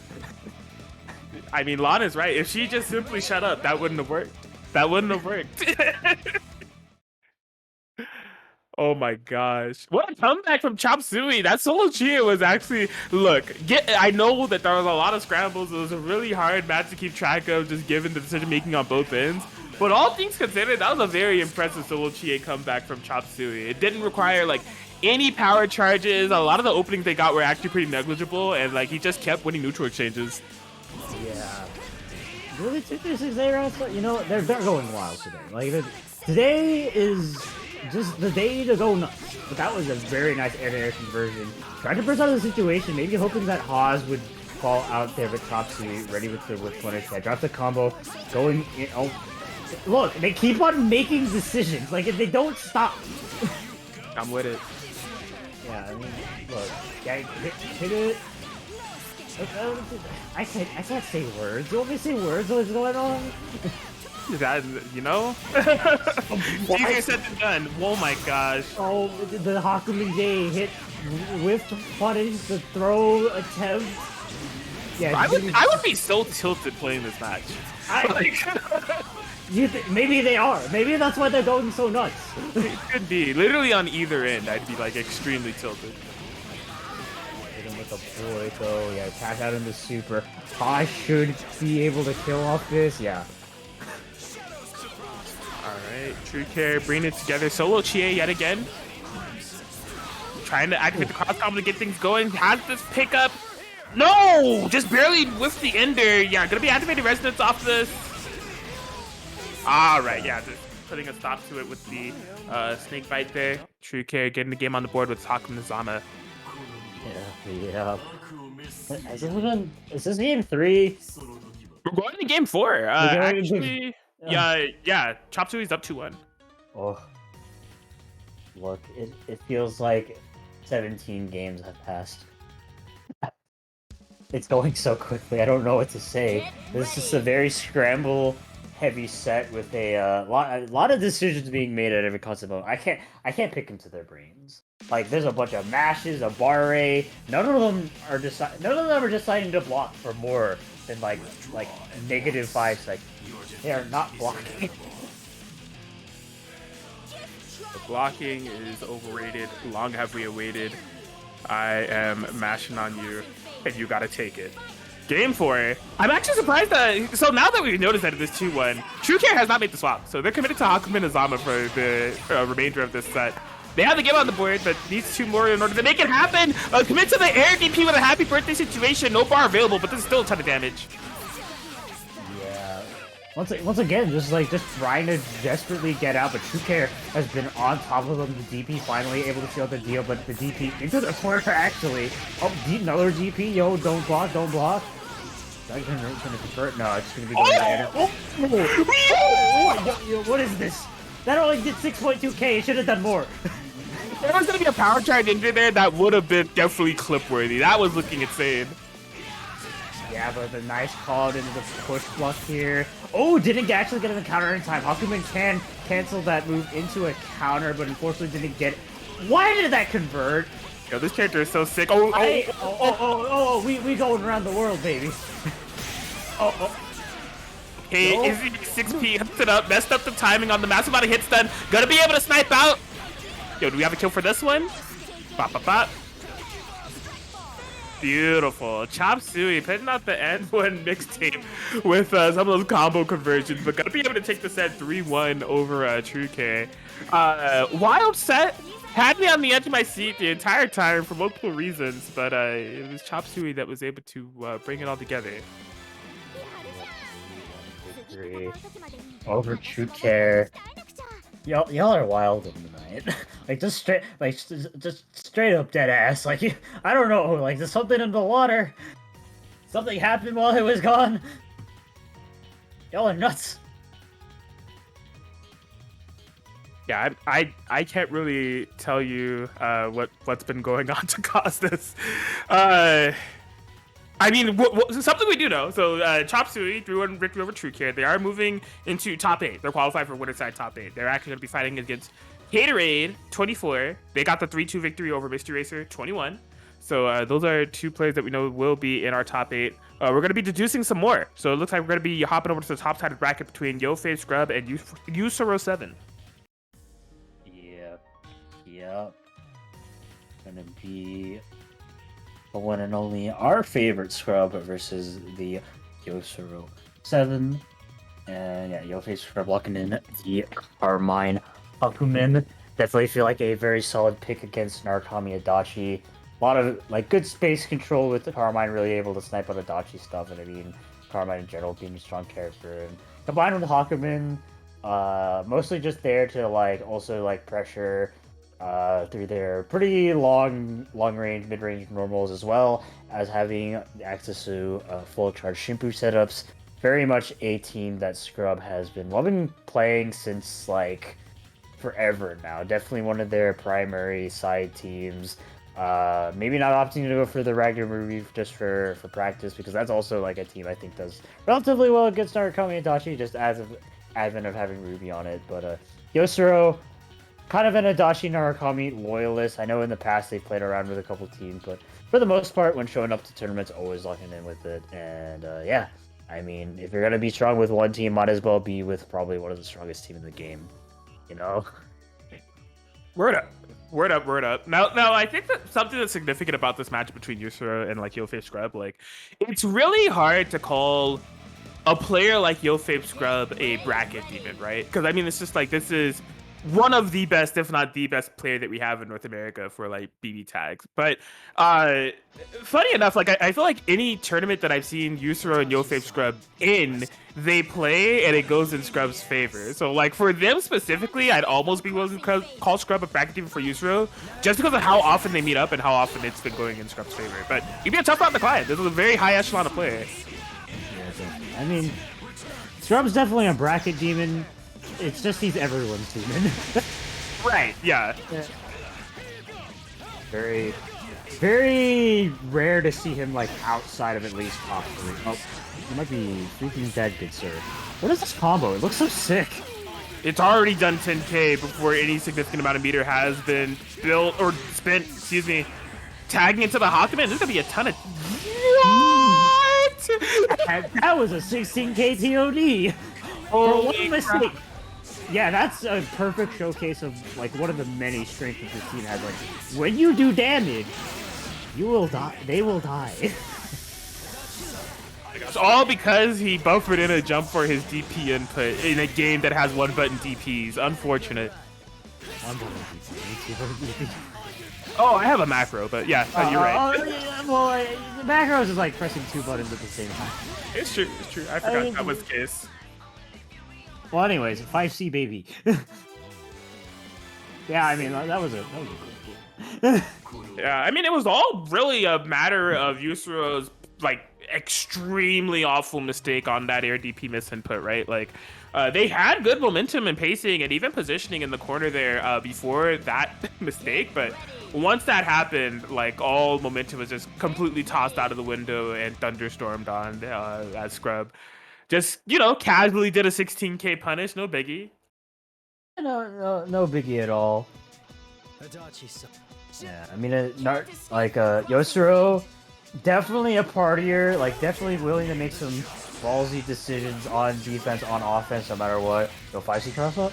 But yeah, gotta be careful about the DPs against this team especially. Yo, that was actually pretty nice. Yeah, very sneaky AZO. Unfortunately, not hit confirming off that 2A that Yusro was able to find. And, oh my gosh. Yeah, taking out of the mix-up. Still caught under pressure. Dixon with Carmine Pinwheels, Yo face grab, trying to isolate the Sadachi. Yeah, swap over into the Narukami just because he's higher health. Ooh, almost got that nice air-to-air, but unfortunately not working out, but will be air chasing down Akuman this time. Oh, goes in with the Yuki Kaze, though, having none of that Oki. Beautiful hit confirm up to 2C, just straight up into the kill. No questions asked. I mean, if there was a burst, it might have been a kill as well. It's hard to say, but man, Yusuro just cannot escape the mix when Scrub is getting started. Scrub is just not letting go, and I mean, it's a pretty big, antithesis to like the Yusuro pressure. Oh, not the fuzzy wuzzy on the Carmine Hakuman. Not that. The fuzzy. I didn't even know Carmine had a fuzzy. I guess it makes sense because I mean, look at the thing. Yeah, that JA is massive. But I mean, yeah, it's another instance of like Yusuro found pressure. They just aren't confirming their situations well enough to maintain the pressure. And like, it's one pivotal mistake that just leads to their downfall. Round 1, it was that accidental air DP. Round 2, they had a 2A hit during their cross combo, but like, they didn't hit confirm it. So like, they lost pressure immediately with Scrub finding the gap to DP, and then from there, Yusuro just wasn't able to play the game. So I feel like if Yusuro was able to clean things up, they're going to be the better for it. But now they're faced with a reverse sweep to try to get it going, and easier said than done. Oh my god, yo. Bait the throw bait. Oh, and yeah, this is rough. Very committal action to take there with the Narukami DP. Gonna be going down. Solo Adachi trying to bring this back. This is rough. Yeah, but actually, wait, Hakuman's really low. Can he kill? Will this kill? I think so, yeah. Okay.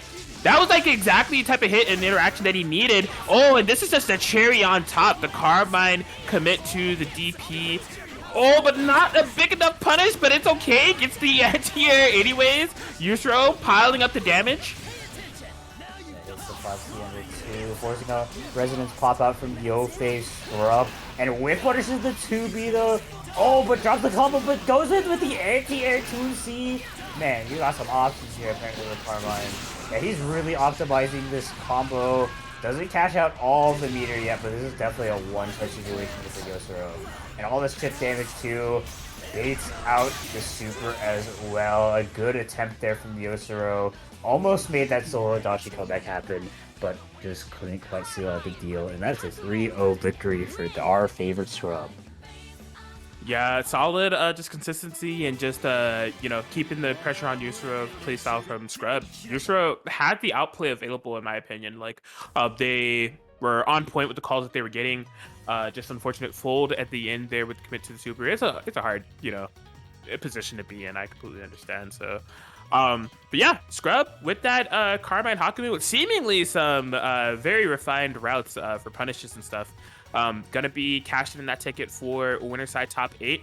They will be going up against NY Dante T, who got the 3-2 victory over Midori. Really interesting to see that went 3-2. I wish we could have saw that match, but we can't get them all. There's so many players here tonight for WNF. We're doing the best that we can, but winner side top 8 is filled out. Yep, and with that kind of settled out of the way, I want to remind everyone in the audience that we do in fact have Patrino. You need to type in the Match Arena code, get it in there, click that link, sign in, and click that claim code button for a free 25-cent donation in tonight's bracket pot. We got 28 codes of those left, so if you can be so kind as to do such a simple task, that would be very, very cool. But yeah, that claim code button isn't the only way to contribute to the Match Arena. We also got that direct contribution button on the top right. Click that yellow orange contribute button. Put in as much money as you'd like from your own pocket. It can be as small as $1. It can be as big as the wonderful $50 that Hachi has contributed into tonight's bracket. Shout out to him. Once again, doesn't matter how much money you contribute, it is all cool in my book. But we also got that sponsor quest on the side for other free ways to donate money. Disease Swelling Rio 151 over on Twitter. But if you want some merchandise with direct contribution, that is cool as well. We got a lot of wonderful manga supplied to us by Kaiten Books, such as Yo Guys Are Babysitting, Learn Life in Another World, Welcome to Yasuka's Restaurant, That This Game Miyazaki-san, Uzamator Made His Way Too Annoying, and did I say Gacha Go Core? I did not say Gacha Go Core. All those mangas supplied to us by Kaiten Books. Make sure you guys support them and support the Match Arena pot. It is much appreciated for us and the players. And yeah, do those codes. You don't want to know what happens if you don't do those codes. I know I'm not going to find out. I did my part. There's 28 codes left. Please, everybody, don't let the night end without utilizing those codes. It's free money, and we need to be better about claiming that free money when the opportunities come. But we are moving on. It looks like we're going to be going with the winner side top 8 set. Actually, we're going to be going to the bottom side of that winner side top 8. Caterade 24 and Chop Suey coming up. Yep. Definitely a very classic match to see in the like online sphere of tournaments. These two have like countless battles against each other, and you know, for the most part, like I want to say it's like slightly in Caterade's favor, but Chop Suey has definitely got a lot of excellent upsets against Caterade, so it's always exciting to see just how exactly these matches play out. Chop Suey though locking in with a different team currently. Don't know if they're going to commit to it, but Ruby Izuyoi instead of Chie. Kind of interested to see, like, well, the mentality of like kind of where we're going in against like what I was specifically thinking, which was the Kurogane Akatsuki, which is like basically Caterade's main team. But no, we'll be playing Ragnar or not Narukami, freaking Kurogane. There we go. All right, yeah, let's see how this works out here for Caterade. It's actually been a while since I've seen them pull out the Ragnar. I'm wondering for the reasoning behind it in this matchup specifically. I think these two played at the Tech Chase 2v2 that we hosted. I believe this is the loser's final set, and I want to say it went in Chop Suey's favor. So it wasn't on this team that Caterade was using. Maybe just trying out something new. He converted us. For real. Power of Kurogane 4P. Ooh, yeah. Chop Suey definitely loves going for those air projectiles, gonna be sniffing them out there with the JB. Yeah, get those loops into the corner. Nice luck on the anti-jump low, actually, but the 4-piece should be able to keep them in check. Actually got a sandwich in there off it too, but a nice jump out with that JC. Able to get the conversion too. Chop Suey gonna be getting going. Yeah, stuck in this corner here. Has the push blocks, but not in the proper scenario. Izuyoi was the active one, so just keeping pressure with those lows. Caterade has this really low Ragnar that they need to be careful with. Able to tag off the cross combo to bring Ragnar to safety. Ooh. Ruby 4P, I hate that assist. Dang.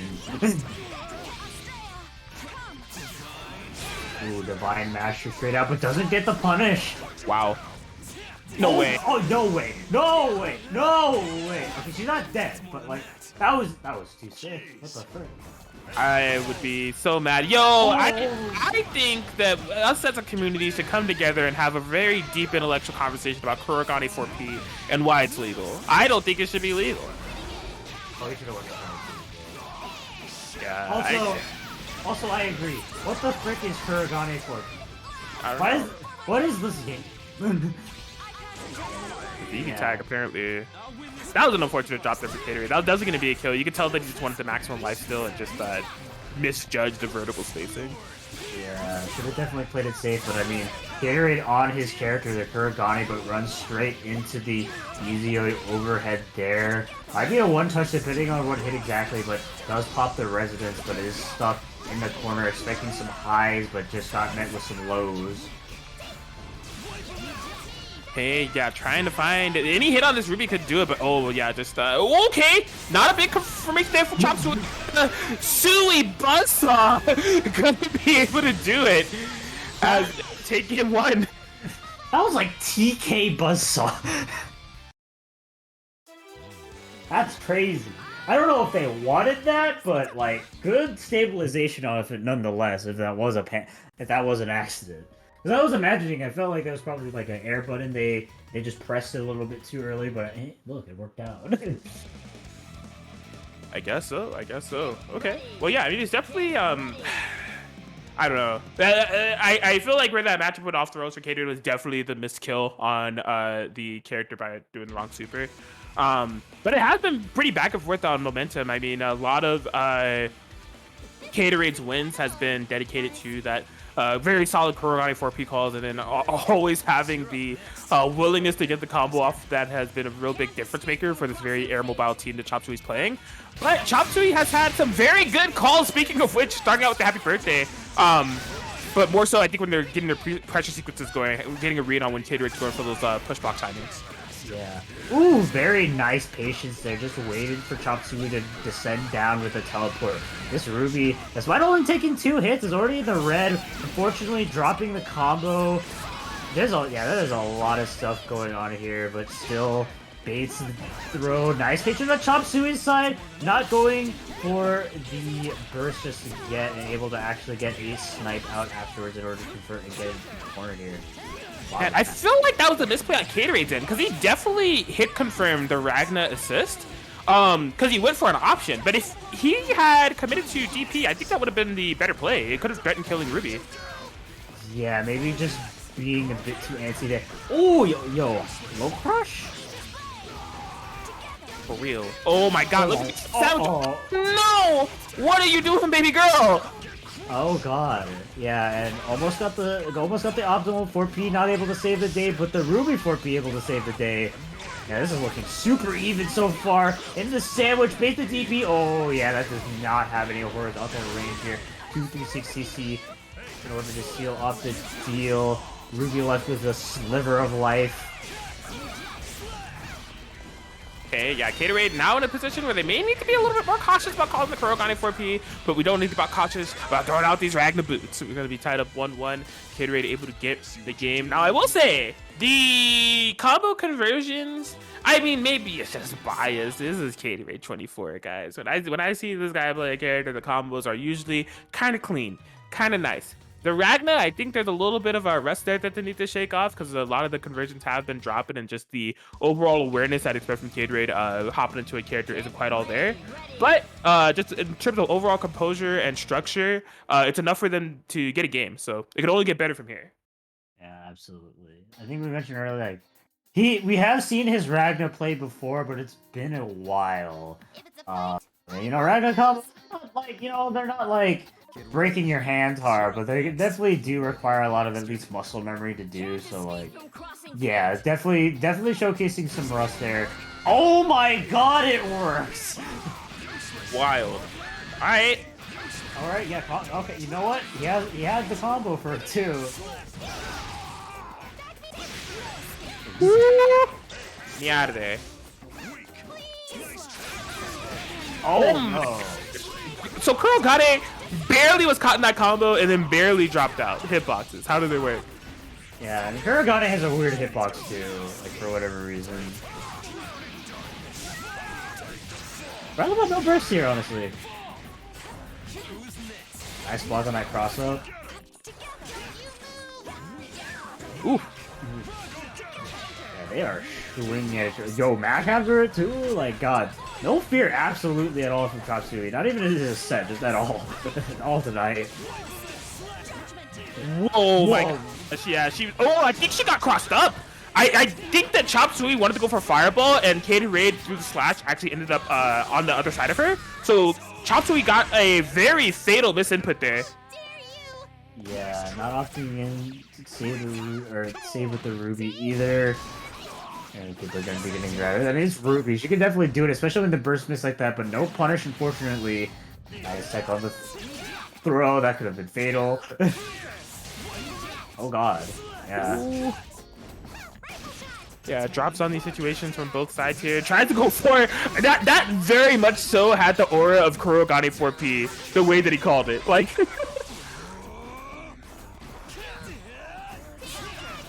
Ooh, very nice 2D there. Good call out for catching the corner. Depending on the hit, this could kill off the Kurogane. Yeah, I mean, if that DP was... Oh my god, he converted off it, but unfortunately, saved the meter. Divine Mesh. Ragnar is still here. That's kind of funny. They got the intro together despite Ragnar being called like 10 seconds ago. amazing. He knew it was gonna kill, so he had to stay there. I said, hold on, let's make sure that we can get this popping. I'll stay out for a little bit longer. The posing too was immaculate. Like that pose at the end, it was like perfect. It was like they got it set up. It was all according to Keikaku. The drop was all according to plan, apparently.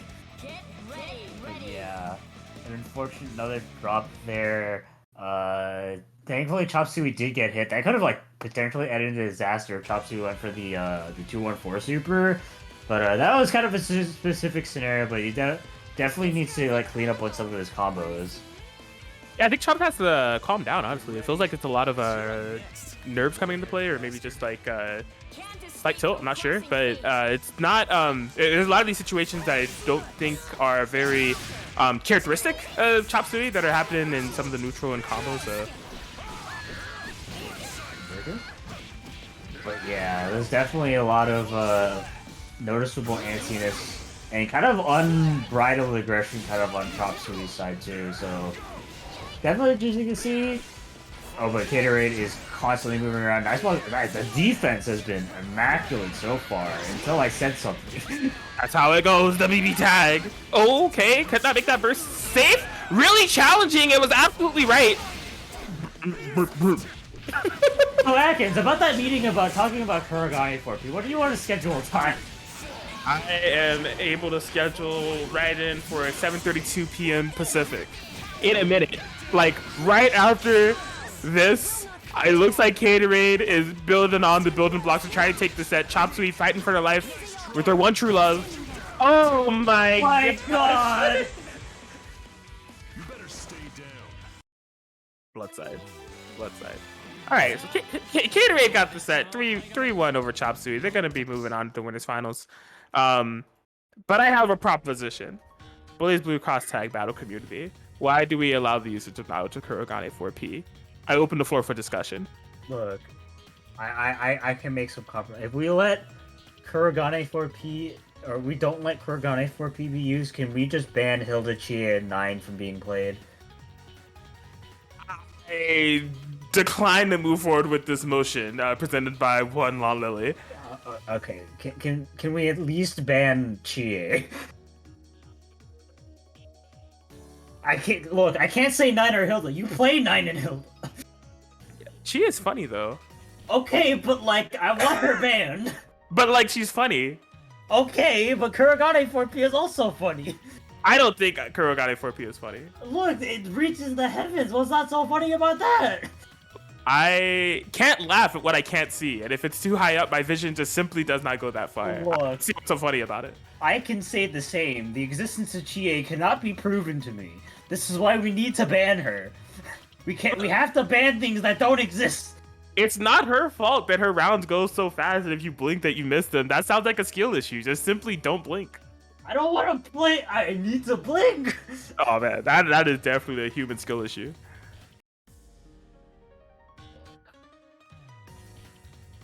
All I'm saying is we are at a crossroads. The council has yet to decide on what we shall do about Kurogane 4P.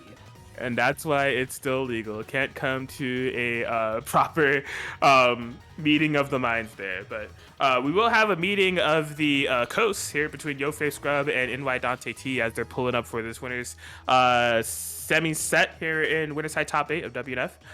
This is a storied set that has been kind of building up ever since CEO of last year. Like they have met in some online and offline capacities since then. Insanely close set of CEO, insanely close set of Combo Breaker, close sets at Tech Chase, just close sets all around. So like you can even see a little bit of the mind games going on here as Dante has joined the lobby with Ragnar Ruby. Yo, Scrub, pick a Dashi Narakami, do it. My gosh. They shall play each other.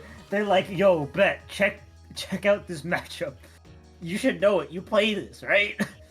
If you lose against your own team, you're considered a fraud. I'm saying, there's a lot of clout to be had here. Man, oh man, oh man. But yeah, I'm like the counter pick strategies between these two have to be running deep at this point. Like I've seen Dante pull out obviously the Narukami Adachi, but also like Narukami Hide. Narukami Carmine, I feel like I've seen him pull this out before, but I'm not quite sure. Of course, Scrub, it's been mostly rotated between the Ragnar Ruby and the Carmine Hakumen. So yeah, it will be Dante that's going with the Narukami Hide, and I got like. The combo breaker set, there were so many times watching that where I was just like, yo, Dante has this. Like, it was so clean the way they were playing this team around Scrub, and just like the amount of neutral exchanges they were able to get in their favor. Like, Scrub got it at the end of the day, but every time these two play, it's always completely down to the wire. Yeah, absolutely. Never a dull moment when these two are playing. Yeah, we are starting up here. Trying to get some own. This is Narukami. Actually, the sandwich, yeah, hit the DP as well.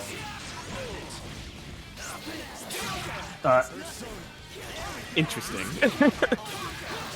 Oh wow, that caught hide actually.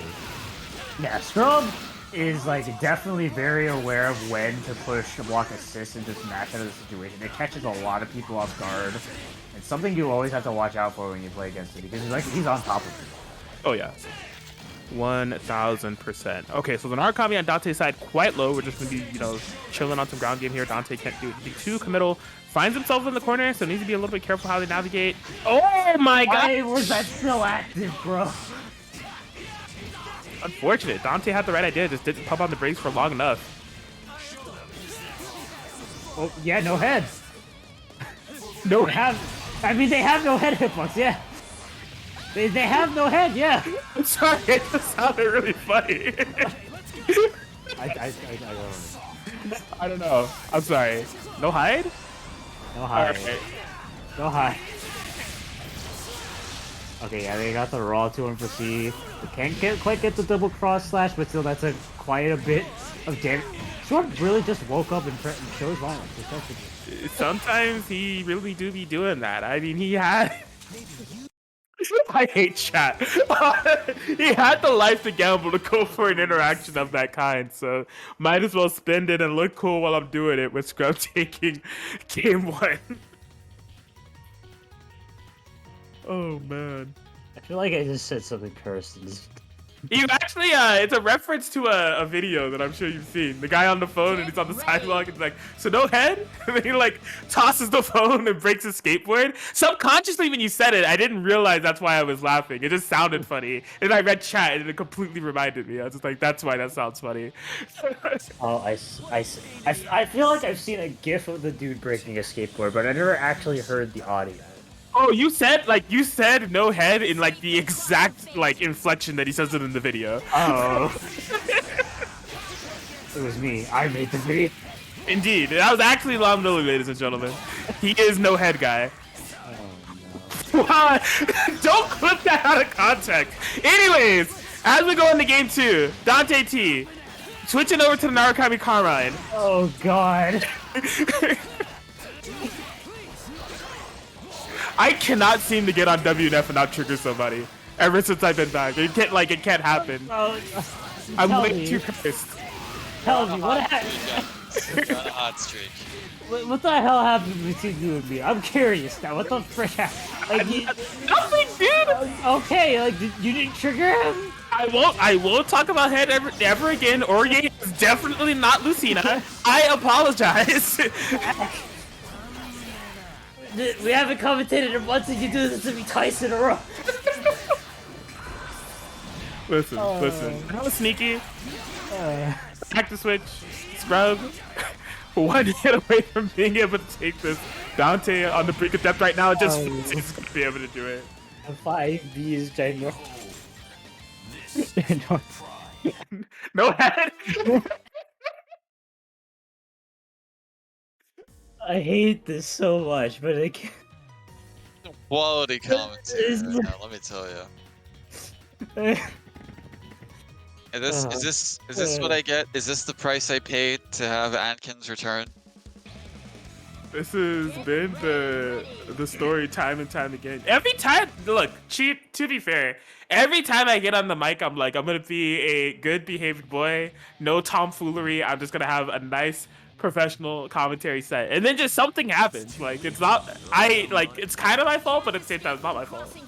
He lied as easily as he breathed. Okay, dude. What? Why there's Gorby on screen? Yeah, because Yumi Adachi.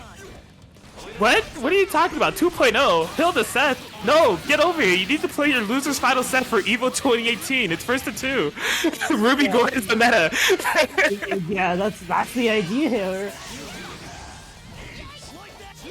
Yeah, we thought this for Ruby in a one-touch scenario. Yeah, very nice defense so far until that happened. Yeah, this has just been rough for Dante to find some footing ever since the conclusion of Game 1. Scrub has just been really on a roll, and that DP is definitely going to seal the deal as Scrub gets the game-winning and set-winning combo, the 3-0 victory over Dante, and this Carmine Hawkman comp from Scrub is just looking ever so clean as they run through this bracket and go into the winner's finals territory. Yeah, so he's been playing this team for so long. I honestly feel like his proficiency might not be as good or like on the same level as his Ruby Ragna, but it's like definitely vastly improved over time. Like this is a very much a strong team coming out from Scrub, and he plays it so well. Like he's just nice with it. What more do I have to say? Nice indeed. Well, yeah, we'll have to see how nice he is when he's going to be going up against Caterade here in the winners finals a little bit later. If I'm not mistaken, for a PS4 WNF that occurred that I wasn't on commentary on, I think it was the last PS4 WNF that happened, that was the grand finals and Caterade might have taken it, question mark? Does that ring a bell to anybody? Gatorade, I think, took it on like the skin of his teeth, yeah. Interesting. Okay, well, that'll be an interesting winners finals comeback or run back that we have lined up for y'all a little bit later. Top 8 is deduced all around on the loser side now. No, it's not. True Care and Rialzo is still playing, but you know, I'm sure they'll be done before the end of this next set here. Midori and Yusuro is going to be on stream. Mystery Racer is awaiting the winner of that True Care and Rialzo set. So all of these people who are in the loser bracket, we're going to be running this until we get to a top 3 situation, and that's going to be who's going to be paid out on this match arena, right? So exclamation point match arena in the chat if you haven't already. Free 25-cent code, claim that thing. There's 22 of them left. That will easily bring us to, I think, around $75. I don't know math. If it's not $75, I'll gaslight myself for making $75. Just use the codes. Don't let the night end. That's free money right there. There's like 43 of you watching. I imagine a good amount of you have done it already, but don't let the night end if you haven't. Use the codes. Free money, free 25 cents. The sponsor questions are there as well. Be sure to utilize those. I see that some of those are still open by following and subscribing to a ton of Twitches, YouTubes, and Twitters. That donates more free money to that pot. Speaking of money that's been donated to the pot, Hachi with the $50 donation. We greatly appreciate you, and you're playing in the bracket too. It's, you know, cool to watch you. Master Sheep donated $10 to the pot. Is that for the phone still, Sheep? That is correct. Man of his word, man of his word. Timeless promise here at WNF. Every phone still equals money to the pot. So shout out to Nuclear Taco for making that happen. Match Arena Marketplace, be sure to check that out. Chitin Books, greatest manga in the universe. I dare you to name another. Psych, you can't. They got the Yakuza's Guide to Babysitting series. Welcome to Outcast Restaurant. Shout out to that Screaming Taku-san, Lone Life from Another World. Bunch of classics, a bunch of new editions. Be sure to check out their website for all the latest upcoming products, but we have a good amount of them in the store here, so you could buy one of those that goes to the pot as well. But the claim code, the blue button in the top right, please press it. As we continue on with the top 8, we are going over to Yusuro and Mito that are locked and loaded right now. Yep. This is definitely a very interesting match for sure. And these are two like completely in terms of the game styles and like how they play, these are like two entirely different players. Like Midori, usually very calm, very patient, very willing to just kind of like play patiently, wait for the right opportunities. Yosuro just wants to go in. He's crazy. He's nuts. He will like DP on every wake up, mash everything. So it's like kind of an interesting clash between a very aggressive, very headstrong play style, and a more cool, calculated one on Midori's side. And we'll see how it plays out. Yeah, in terms of RPG OSTs, this is definitely the simple and clean is the way that you're making me feel tonight versus the you were just like me trying to make history matchup. That is definitely a very What? Like, I understood. What? I said what I said. I You understood. you gotta explain. Hold on. You know who's who. Are you not gonna tell me Yusuro is not the most Metal Gear Vengeance player you've ever seen? I I thought it was a perfect metaphor. Like, okay. like if you All know right, both you know what? You got it. Carry on. Yosuro follow his path. Lock down the corner. No throw baits. I'm chilling. Holding one on the stick for days. It's all mids by me. Okay. Tries to jump out against DP. That's Yeah. I mean, look. He got hit. Bottom 10. Oh my god. Yusuro find a kill challenge. Impossible. Look, he's been playing this challenge run for as long as I've known him. Like, it was a very minute thing. It didn't make much of a difference, but I like going for the check anyways. I'm like, I'm gonna hit you, take the air unblockable to escape the mix-up. Nice. I like that presence of mind from Mito. The Omega Brain thing to do there was actually catching the super immediately. Oh, right. Can she do that on 5A? I'm pretty sure he can, as long as it's fast enough. Next time. Oh yeah, run up, realize that was unsafe. Bro, I gotta do that more with Mitsuru. Midori showed me the way. Why did I do that? Probably because you're afraid of it being too tight. Yeah, I guess so. Wow, kind of surprised about a burst there. But yeah, Hyde going down, solo Weiss left here, and gets immediately hit by that 5-feet. Alright, Yusuro going up game 1. Despite the drop combos and drop kill sequences that are going on, I guess if you still maintain the momentum, you can win a match of Blaze Blue Cross Tag Battle, but it could have been cleaner, is all I'm saying. I don't want to say it, but Yosuro is still probably the cleanest played spaghetti I've ever seen. He somehow does it. I don't know how he does it. He drops all the combos. He somehow doesn't find the kills, but he still wins. There's no time to wait. Can't escape from crossing fate. Okay, yeah, round start, Weiss 5A, just keeping that pressure going. It's something that Adachi can struggle with, those disjointed rapier normals. And pushes to the corner here, Midori, trying to keep up the pressure. We are still hitting them buttons. Where do you think you're going? You're going over there, okay. I know. Which way are you going?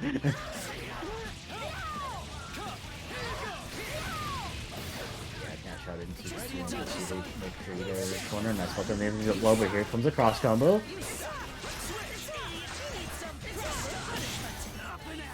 Interesting burst timing. There wasn't much of a mix there, just like chip and pressure there from Yusuro, and then as soon as Midori found the gap, just opted for that burst. But oh my gosh, yeah, can't escape from this corner quite yet. Okay, yeah, just text out of the corner. And not going to be as bad of a situation as it could be. Yeah, probably doing that just to check a AZO or a BZO setup there. Nice conversion, going to be punishing that AZO though. You're trying to mash on a safety. Respectfully. Yeah, this time opting for the super as soon as possible. Not quite enough to kill, but gets the TRM check. Where do you think you're going, Mr. Midori? Maintain that corner positioning. Has the glyphs? They're called glyphs, right? Yeah, they're close. And yeah, has the full CC bar available, third bar in deck. This should hopefully be a... Wow, high damage sucks, huh? I don't know how he could have optimized that there, unfortunately, but yeah, Yosuru whiffing a 5A and dying. That's how it goes. Yeah, good swing of momentum going to Midori's favor that time around, not being caught in the Narukami Adachi mix and blender. And it wasn't a matter of those situations never got going. You know, Yusura was able to find them. I think the defense and just defensive actions there from Midori is what was able to turn the match upon its head. You know, good burst timing, good push blocks, and just overall very solid defensive state of mind. Can't escape from crossing fate. Absolutely.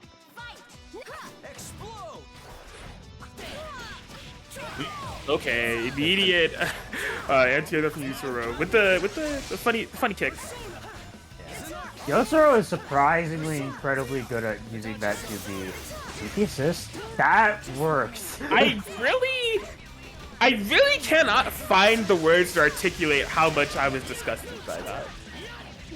So I'm not gonna try to. Just know that I'm really Kraken Atkins is not amused.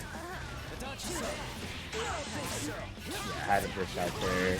That's going to be quite a good chunk of damage. But we're really swapping over to the Adachi just so we can get some nice schmixes going, probably with the Narukami once again.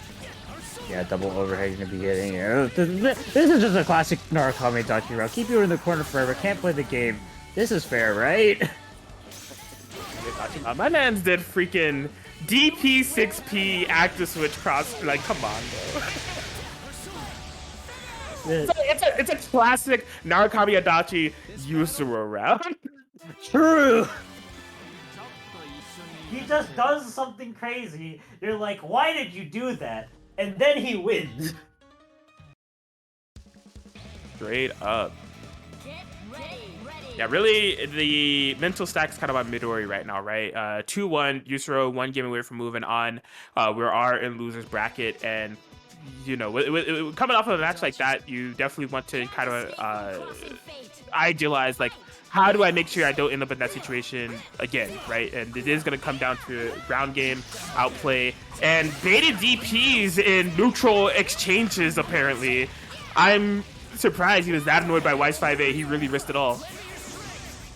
Yosuru is a gambler, that's for sure. He really tried that against the Wraith. Look, if it was Ori, I understand. Not Weiss, though.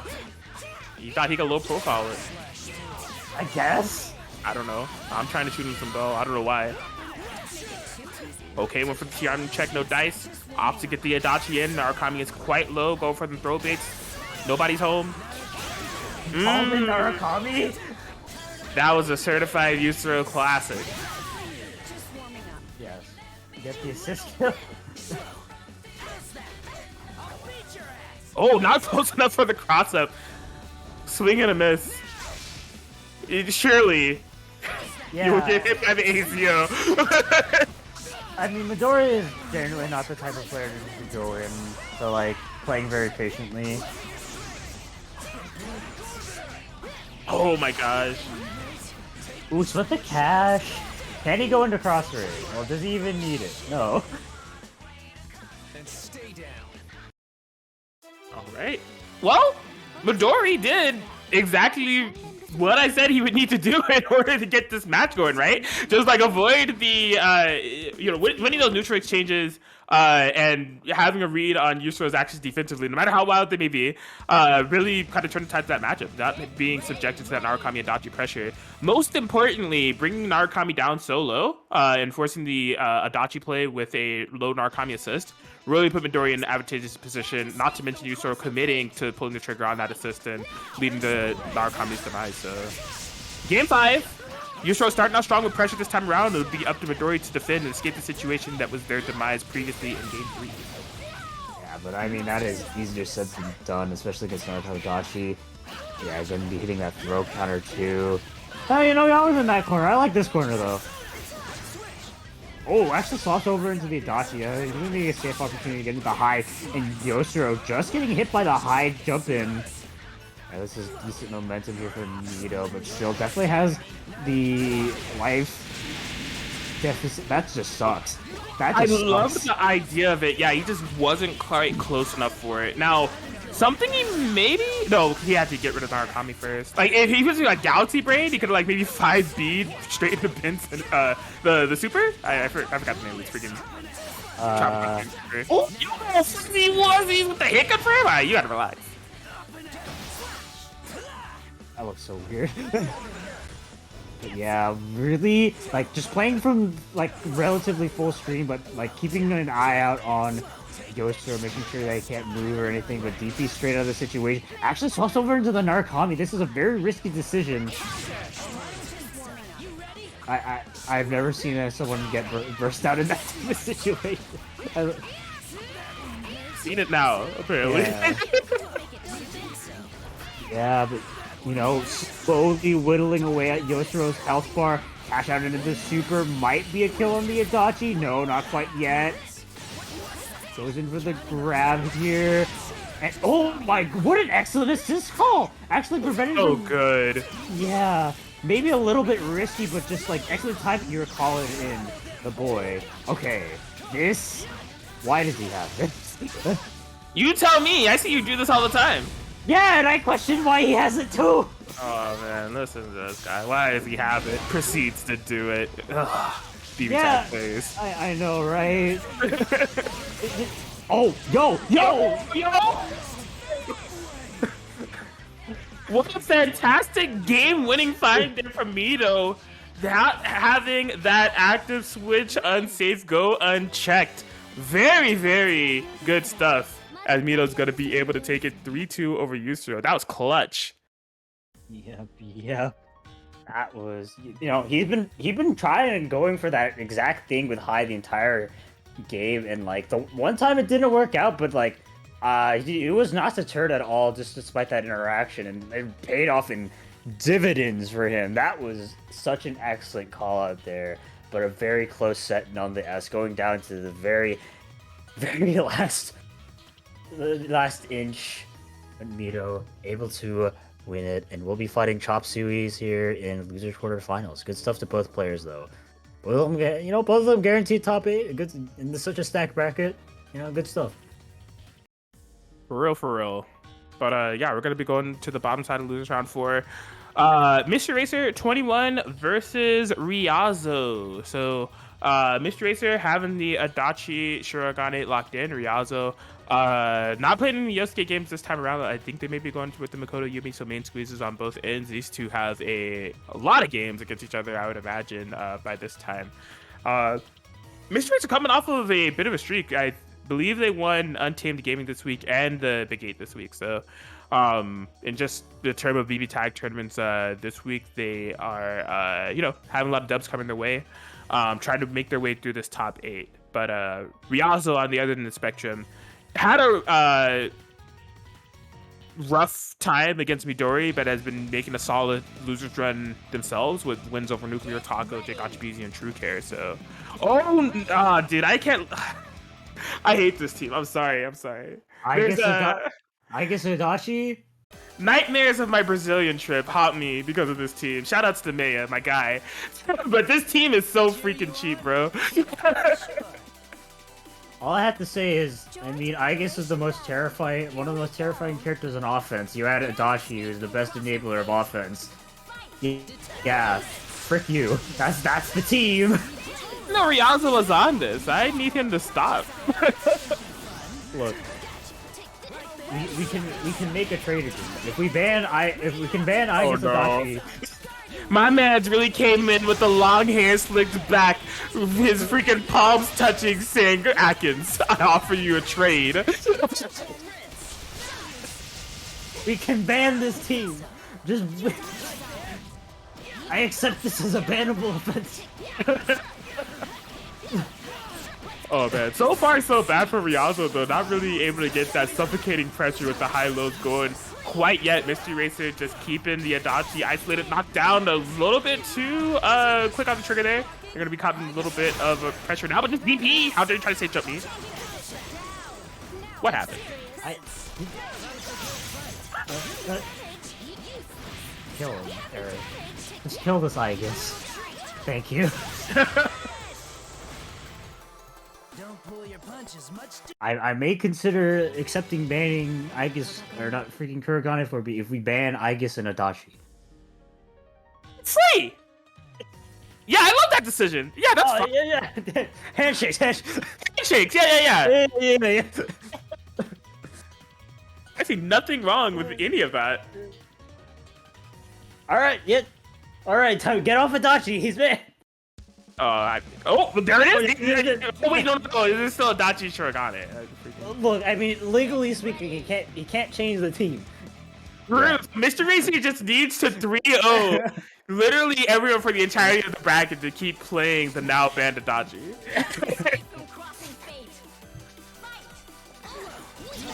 Oh man, we're going to some certified BBTAG funny moments. We still got them off of a 5 AAA starter, so it won't be as much damage, but this is still a solid start for Ryazo. I'm looking forward to getting that momentum. Alright, hit confirmation for some unburstable damage. Adachi mad low right now. What? Huh? I don't know what's happening. I can't tell from spectator, but it does look maybe a bit big chunkus. I'm not noticing a big chunk. I feel like there is some chunk though. Like, there's just something about it that just seems like it's a bit slower than normal, you know? Could be that. The pacing of the matches that we've had thus far. Hey, yo, that was sneaky. Why aren't you mashing? You're Yumi. Yo, dropping Yumi combos? He's still alive. That's crazy. He got an unblockable off. Amazing. See, this is why we need to ban Adachi. That's all we've been saying. Man, you need to be kind of careful with the Yumi. Okay, oh boy. Okay. It worked out. Misty Racer committed to a DP, or maybe was trying to buffer in some push block timings. I was nervous about how low the Yumi was, but Ryazo had the play there. Uh-oh. I don't want the Mar. Oh, really? On God? Clean. That's gonna be a double mark. Yeah. I mean, Yumi, like, already in the one-touch zone, but that's a lot of red health, so just, you know, just in case. Okay. Hit him with the mix. Oh, spent both bars, too. No meter on deck, but Mr. Racer does not have any meter currently to cash out into Hama-on. But just playing defensively, just forcing Ryazo to approach. I mean, what's she gonna do here? I mean, she could just wait.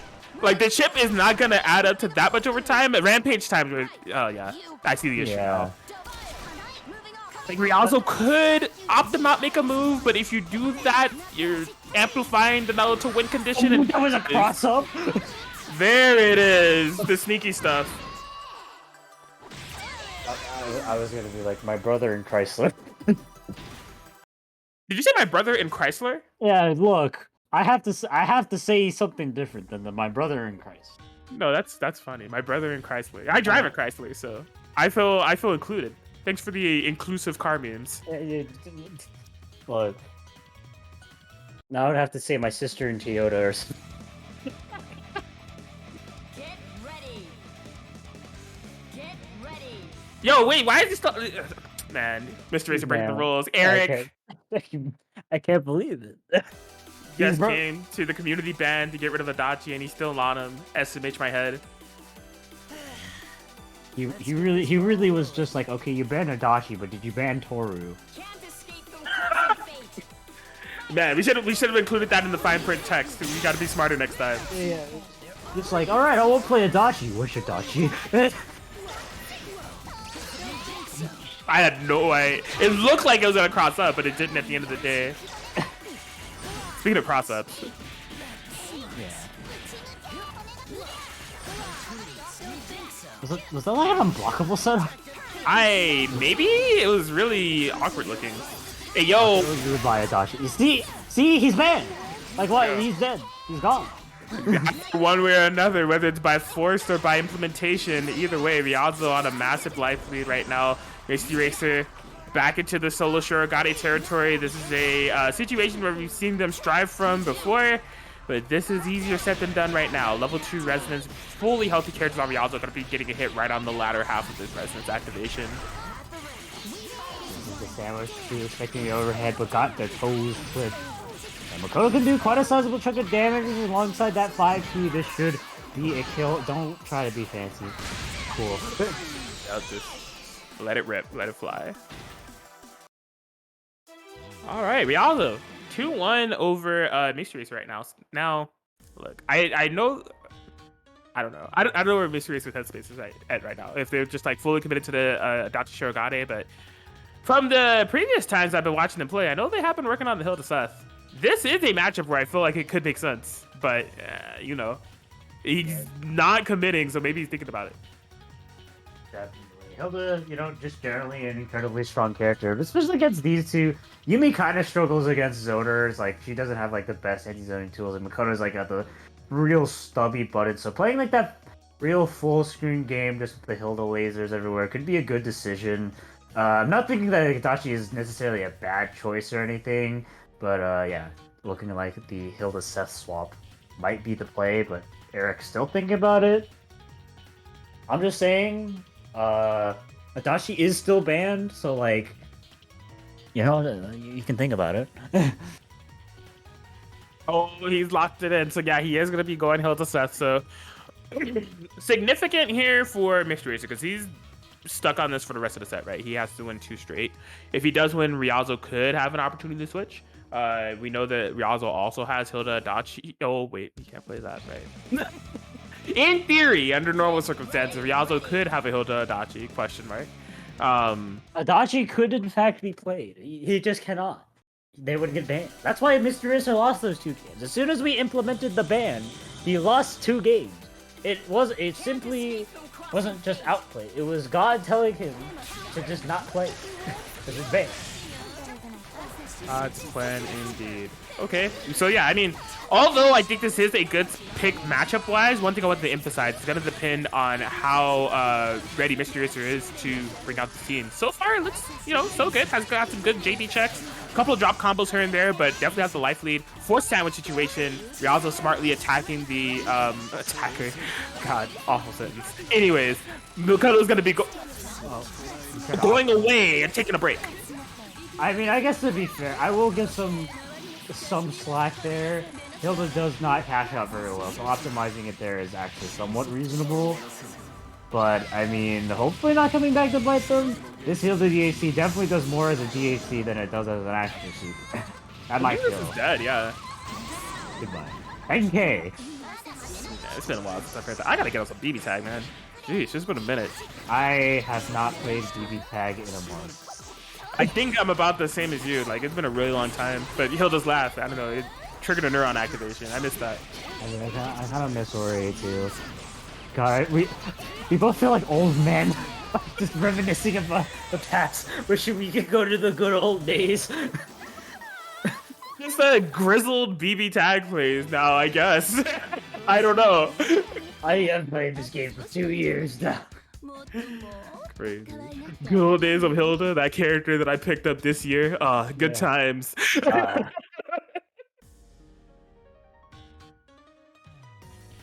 Okay. The Hilda Seth switch definitely working out for Eric, right? Like, complete massive change on the matchup between him and Rialzo. Now, as I said, Rialzo does have that opportunity for a character swap now if they want to play something that is a bit more advantageous or more equipped to deal with the team comp like Hilda Seth. What that may be out of Rialzo's character pool, even though he has a Hilda Adachi, I think playing Adachi against this type of team, if Mystery Racer is going to be able to execute this kind of cap. But I don't know. It's a first-to-one situation. Anything can happen. Yeah, I'm personally, I never really thought Adachi did very well. But yeah, you know, 9 Yumi, I do think 9 is one of the better characters to deal with Hilda. I mean, it has an anti-projectile move with the Scarlet Vein, ways to kind of nullify the projectiles with the teleports and everything. You know, Yumi in the back, one of the strongest enablers in the game. This is if Rialzo decides to commit to it, like, out of all the teams that he could potentially play in his roster, I do think this would be the best bet. Like, really, any team with 9 on it, but 9 Yumi, of course, you know, 9's the star of the show here. She's going to be probably pulling most of the weight. That being said, when Yumi's kind of isolated, it might be a bit rough, but we'll see. Yeah, I think this is a great pick by Rialzo. Like, 9 Hilda matchup, I played on both ends. I definitely think that 9 has a lot to offer. And so long as Rialzo's able to execute it, I think this is something that they can definitely get going on, especially in a 1-to-1 situation. It's going to be a question of how ready they are to get things going. Also, in terms of the player matchup, Mystery Racer freaking hates this character, so... Yo, same though! Alright, for sandwich, and just simply tell... Oh my god, I need to put some BB tag! This character's so sick! Alright, I think I've been convinced that I don't want to play BB Tag anymore. This character exists. I love it on the opposite sentiment, and it rhymed. Dear God. Okay.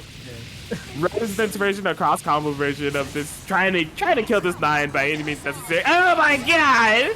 I really no longer wish to play BB Tag anymore. Yo, This you got game save sucks. her! Save her! Oh! No, kill her. Kill her. Yeah. Go there. Yeah, kill the 9. Why did he do that? I don't understand. That Look, was it worked. crazy. I don't think this is definitely very rough to have to go through it. I mean, getting hit immediately won't be a kill. I mean, Razo has 1 chance at life, but you gotta make the most with it, my brother. Smash. Eric, steal the phone. Do it. There we go. Oh. Build up the meter. Steer the phone. There we go. We're mashing. That was a Misty X Snowbird, but we don't talk. I'm so sorry. All right, I never want to play BB Tag ever again. This game sucks.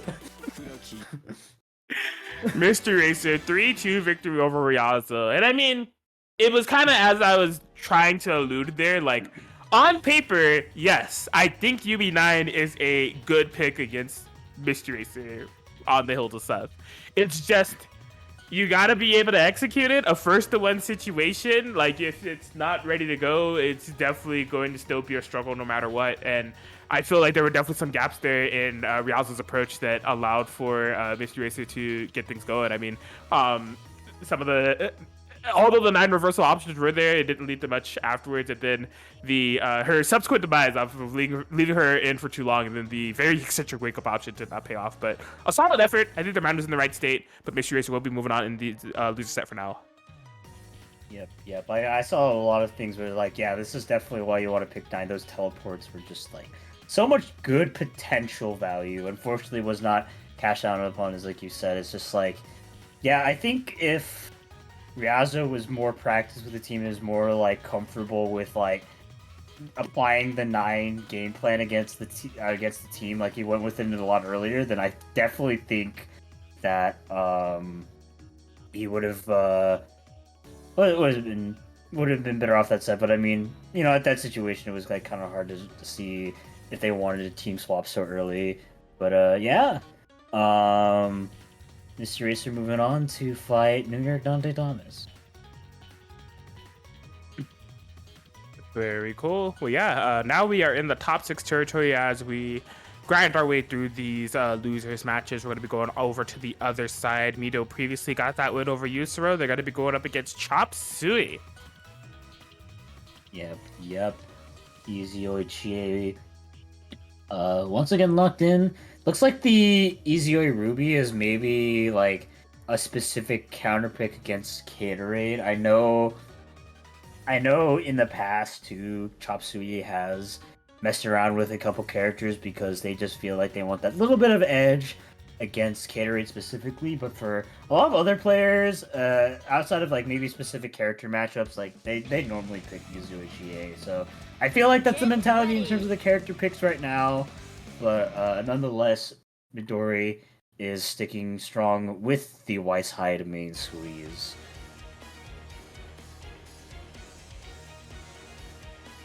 The justice I believe in is my own.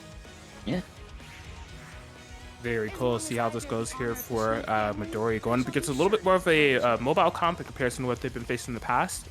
But see if they are equipped to do it. Chop Suey Midori. Losers quarters. Starting out with the Weiss Privilege. 5A. Yes, the rapier button. Keeping this pressure up in the corner. Chop forced to push block, trying to find a way to navigate out.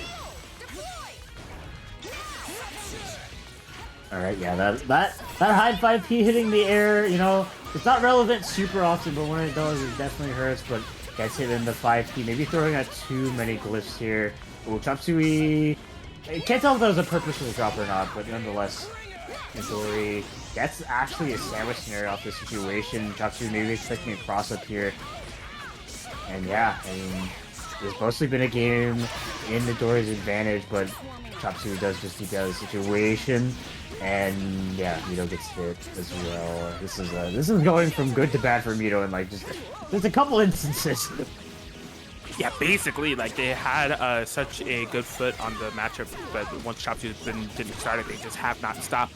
The Izuyoi mix-up is in play now, and we're just gonna be looping this, milking it for all that it's worth. A little bit misjudged on the trajectory there with that fireball to try to keep Midori in place.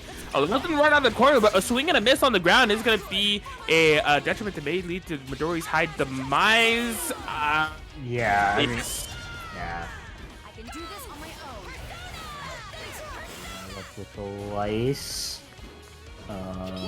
Yeah, there's still definitely a hill to climb, especially when you're getting hit here by the GA. You know, it's definitely been getting hit a lot setting up the glyphs. Maybe not picking the right up. Why does she back to me? She needs that.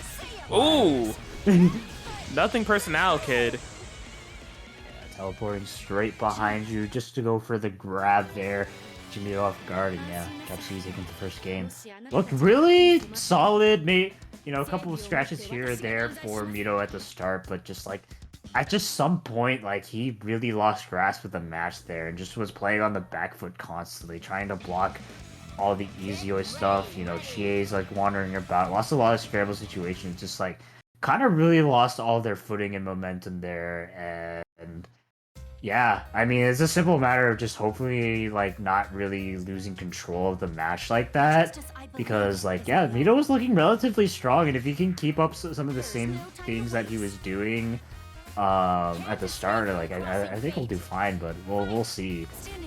Yeah, something I was concerned about that did rear its head is the, you know, agility and mobility of the Izuyoi as a character to fight in the matchup, right? And so, like, although Midori had a strong start in the previous round, once things reset back to neutral, it did feel like Midori was kind of shadowboxing a bit, you know, just swinging and not really connecting with any of the hits in a significant way. So, as of right now, that's not even coming into play in terms of neutral, because it's just Chop Suey all over Midori right now. This right side of the screen is your new home.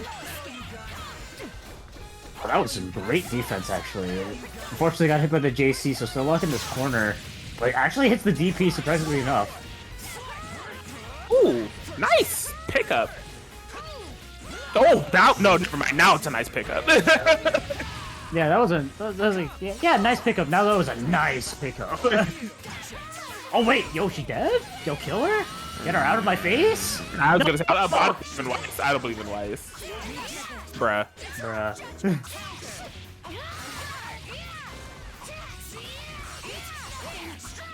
Yo, plan cancels Midori over here. Oh my god, the empty jump low. Keeping this pressure going. Beautiful. Just making this all unburstable for 4.4k, but salute. I feel that. Whoa, what a nice conversion there. Avoiding the 5P as well as getting a nice conversion. Walks into the corner. Blocks the first overhead. How many more overheads are going to be? Well, the second one there, but unfortunately burst out at the wrong time. This should be a dead Weiss. Unless you drop it. Yeah, that was definitely a misinput. Izuyoi teleported and Midori raw attacked at the same time. That looked very visually awkward. Indeed. Nice block on the cross up, but the overhead is still coming out. Yeah, no cash out just quite yet. Every character is on the brink of death. Oh, but wasn't expecting to teleport there. Could have actually potentially been a punish, but instead, yeah, Chop Suey catching Midori completely off guard there. Oh, no. I just stood there. Now you're subject to this cross combo pressure, and there it is. Chop Suey gonna be able to find an opening off the low, and we'll be going up 2-0 over Midori right now in this loser set. Yep. got a lot closer this time around, but couldn't quite seal off his deal. It was like that one opportunity to really punish Chop Suey for going for that teleport, but just like, yeah, really caught with their pants down. Yeah, and they had the right mindset, right? Because they poked the Chie, and I think they were trying to just reset back to neutral and get an idea of what Chop Suey's response would be to that. But Chop Suey just kind of like a layer ahead and was like, I'll just commit to the teleport. You know, even if you had presence of mind for the Chie, I don't know if you had presence of mind for me, my Izzy and was absolutely right. So just one giveaway. In terms of what the overall aspect of the match looked like, I do think that was a stronger game for Mito. It's just going to come down to being able to close out a kill, because some of the situations have been tight. I really don't know if it's an issue with their routing. Like, it's there. It's just, you know, they're not able to keep the pressure going and have it equate to a character kill at the end of the day, so... And I mean, that's kind of the unfortunate reality of playing low damage team comps, is just like, yeah, I mean, your Oki, your Vortex could be nice, but like, eventually, like, they're just gonna get out without you killing them, unless you like Vortexes of death, and that's kind of what we saw in the last game there, despite it being such huge advantage in his favor. It's just like, the hits that Chop Suey gets are like more meaningful than many of the hits that Mito gets. 100%. As a Hilda Batista player, I can relate. As a Yumi 9 player, I don't understand, but... Into the corner we go. Empty jump low yet again. Midori's been finding a ton of those. Yeah, but once again, like, kind of a bad start. Only 4.5k. But hits the double overhead and forces out the burst. This might be their time to get another 4.5k combo. What an unfortunate drop, dude. That was a massive... You know, one of the few opportunities Mito has found to, like, really catch out some damage. Not able to do so. Commits that double-side hitting DP. It's a nice aspect of Weiss's kit, but not if it gets baited. Solo high to fight the remainder of this, and this is rough for Midori. Yeah, you can build up quite a bit of chip here in Resonance, but like, when you're in the 1v2 situation against with like Hyde, it's a bit awkward, especially against Chie, who can, like, one touch, one good touch, you are dead. Okay. My favorite active switch mix-up, Chie 5BB. Am I gonna hit active switch or no? It's so funny. Frame gap, by the way. It is so funny, dude. I'm not laughing. Ha ha ha ha ha ha ha. Ha ha ha ha ha ha ha. Ha ha ha ha ha ha ha.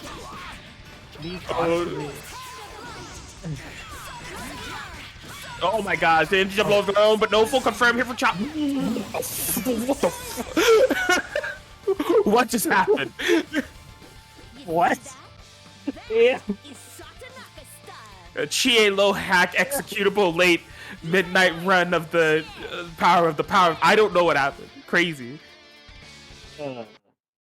Well, with that illegal maneuver, Chop Suey with the screen pull setups, gotta be able to get a 3-0 over Midori and move on into the side. Tough call there for Mito. Like, there were definitely some glimmers of hope that I was seeing in Mito's playstyle. They were definitely implementing in game 2, but Chop Suey just all around much too solid and really impressive showing with that Izzy and Chie all together. Just good stuff as they're gonna move on into loser semis. Yeah. Midori locking in that 5th place for the night. Chop Suey moving on to the loser semifinals.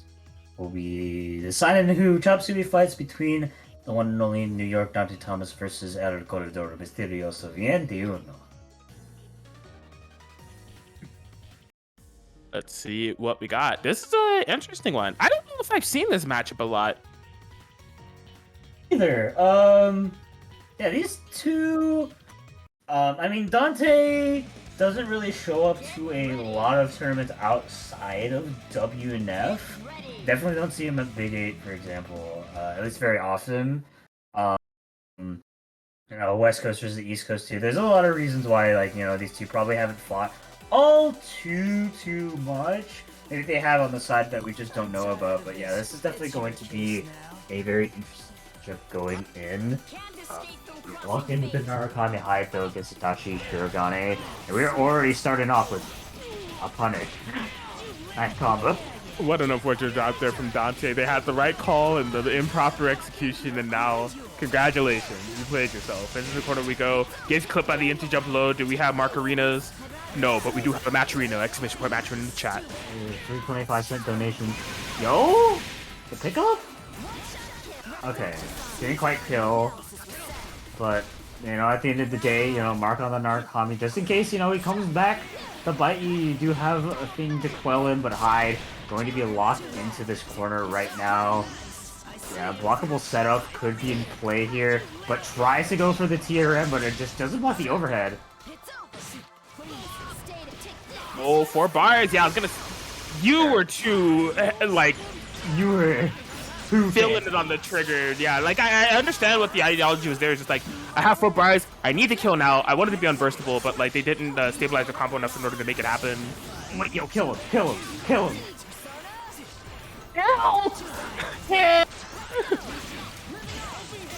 Oh my gosh. Mr. Racer can't find a kill on either of Dante's characters despite having multiple opportunities to do so. It's the right of command to act official to do it, apparently. Alright. Alright. Alright, cool. Very, very... You were saying about not being able to kill. He did it. He really did. Okay, so game on the board here for Mr. Racer. I don't imagine Dante is swapping. I mean, I can see the swap to Adachi, honestly. I mean, yeah. This team is stronger, and you know, the best way to fight Adachi is apparently another Adachi. That's a man. Okay. Well, we'll see how this shapes out here. You know, unfortunate call in the beginning there from Dante that definitely dictated a lot of the pace of the match from there on out. Okay. Oh, yo. Can't believe we stabilized that. Didn't do too much damage, but a happy birthday to start out as a happy birthday at the end of the day.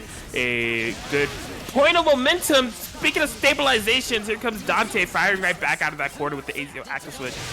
Whoa.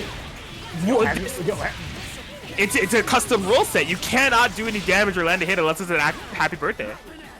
Yeah, it was. My god, Mr. Racer's going. Yo, the double overhead? What is... Dare I say that was like fuzzy 5C? Like, oh my god. That was definitely like fuzzy 5C. What the hell? Mr. Racer has won that game. Like, almost immediately. God, he is on set point.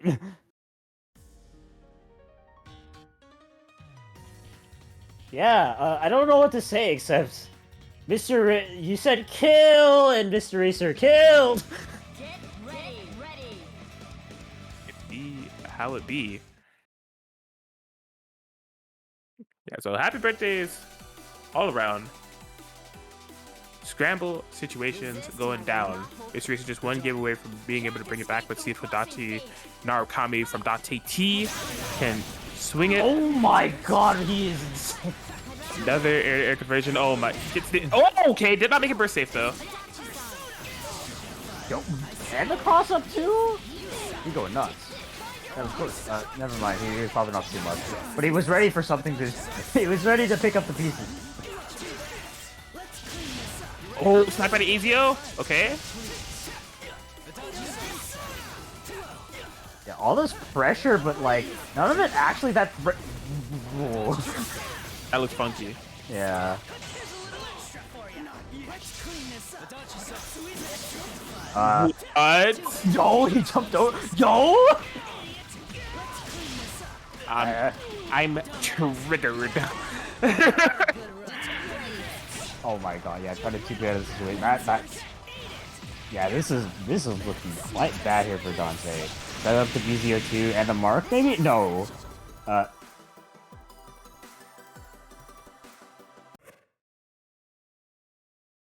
Wait, my connection.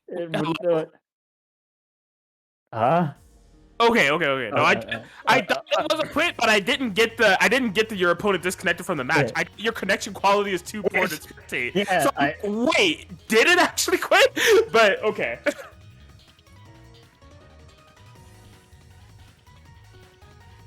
All right, yeah, I think we give that to Eric. Indeed. Yeah, that was weird. It's just like, oh yeah, you know, player left the room or something. Like, oh no. Yeah, that's what threw me. I was like, the matchup may still be going. I'm not gonna interrupt if Lon's gonna commentate.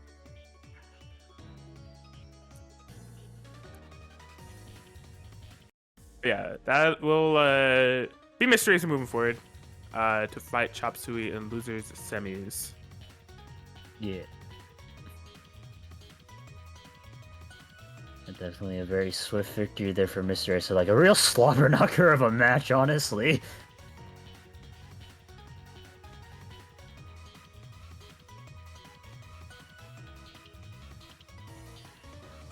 Leave KO at 15 out of this. My Shiranui is a blessing upon this land. I've never played a King of Fighters game. Don't you like girls with fire and fans? Boy, do I have the character for you. And it's great. Way better than Yukiko. My God. Look. I don't know. I don't know what to have to say to that. Does it have Aurier though? Elizabeth is basically Aurier. In what way? They both have blue hair and fancy clothes. Mm-hmm. There are no sword characters in KOF. There are characters that are basically sword characters in KOF 15, but there's not like actual sword characters besides Foxy, but she's not in the game. So Damn, no sword. That's crazy. it might like some things might, like Ralph's Far D, like it might as well be a sword. Like Damn, that's crazy. Anyways, BB tag. we're here. Oh, this is winners. This is Scrub vs. Gatorade. Okay, we really gaming out here. Yeah, I have never seen that room before. On the Hades. I'll have to lift the Hades. Yo, oh my, I got completely mixed because I thought it was freaking Scrubs Ragnar for some reason. I was just like, wait, Scrubs on Carbide Hakuman. I'm like, oh wait, Gatorade's still playing Ragnar. I'm like, oh wait, Gatorade's freaking gaming right now. Like, yeah, definitely has quite the momentum right here, but just gonna be deep down. I'll just stop it. What side was that on? We'll never know. wild.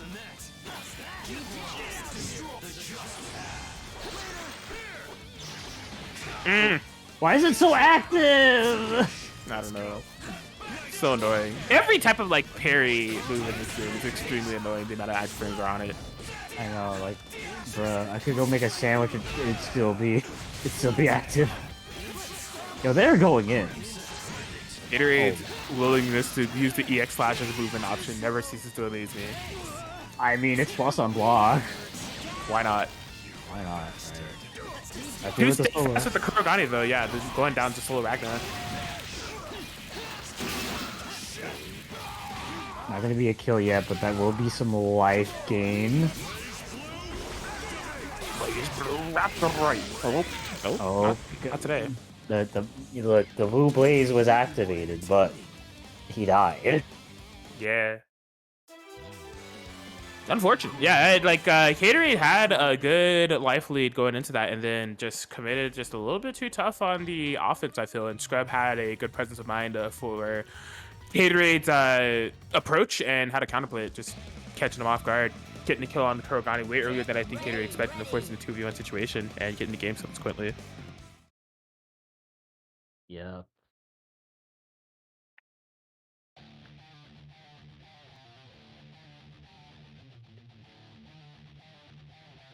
Get ready, because you're up next, you white-haired bastard. So yeah, see how this shapes out here as we go into the game too.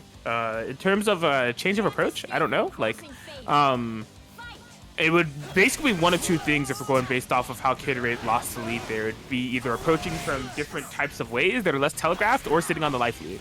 I feel like Gatorade's going to take the initial option, but you never know. I mean, he is definitely going in right now. The amount of JBs he sees an opportunity to JB. This man is wise. Like, I mean, we already knew that, but Gatorade definitely, like, you know, not afraid to make very, like, crazy decisions at all times. But, like, yeah, he's going nuts here with this Ragnar. Like, 2-1-4C, JBs everywhere, 5C in order to crack the dome. Kinda surprised this one with Ragnar. Kurogane is fine. I guess he just really wants to rob blood side. That and maybe have access to the Kurogane 4P. Oh yeah, true. Literally Q in motion. Getting output in the ground game there. Solid whiff punish there from YoFave Scrub. He did what he did. Alright? What? What was he cooking? What was he making there? Yeah, I don't know. Maybe he tried to hit confirm, but there was no burst, so it's like I don't think it was that relevant. Are you gonna? Wow, he actually got hit. Oh, No. Cracks under the pressure there.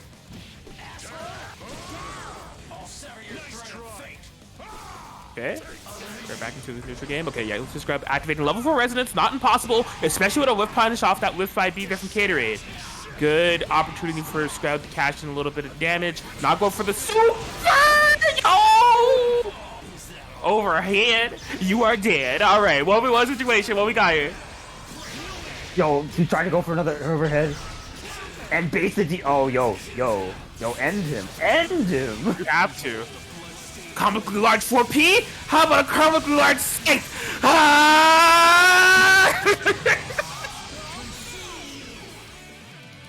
God, that's such a sick astral. Unless it's happening on me, in which case it makes me sick. True. Not one I've seen a lot of, but it's the animation is sick every time I do see it. Yeah, I mean, I feel like Kurogane has so many good ways to cash out that it's kind of like rare to see his astral actually be used. There's not a lot of situations where it's like actually like necessary for it to pop up. Like just because his meter usage is really good, so like yeah, I definitely agree. It's like one of those things where it's just like Kurogane players don't need to use them, but like hey, we actually got to see it right there. Yes, sir. Tying up us in game. Tying up us. Type of us? Type of us. Type of. Feel some type of way right now. 1-1. Caterade Scrub. Yeah, I mean, that's it. Okay, I thought the blood wheel just gonna save conversion. Okay, but didn't quite counter hit off the Hell's Fang, but still the comically large 4P banned assist, by the way. This is some certified Awukan and Ragna gameplay right now. The freaking the push block straight into the whatever it's called. I can't remember these names, bro. 214A constantly like that is a certified Awukan and classic. Yeah, let's do Awukan. Oh, yo, the best move in the game. Oh, but not the best combo in the game. Yeah, Caterade, I mean, as cut. Oh my god! Yo, he's going nuts, bro! Oh no! He did 4A. That did not have enough hits to stun the combo into the super. He still has a lot of, like, he really went for that. Okay, he's gaming right now. Gaming a little bit too hard, if I say so myself. Air unblockable. Here's the tax, buddy. Okay, yeah, you're gonna have to burst out of. He's gonna do it. No, trust me. Every JB is actually a 50-50 between Gauntlet Hades and actually wanting JB. I'm convinced. I hate that, but I also hate it more that it kind of makes sense though. Man, they are in existence right now. Yeah. Oh my god. Actually, like I think Caterade wanted to shoot the Kirk. Oh my god. Okay, get the life back. I can't comprehend this game. Yeah, Caterade may be going a little bit too nuts, honestly. Like he's definitely going wild. Like he has no remorse for like his life or Scrub's life with the fuzzy able to hit.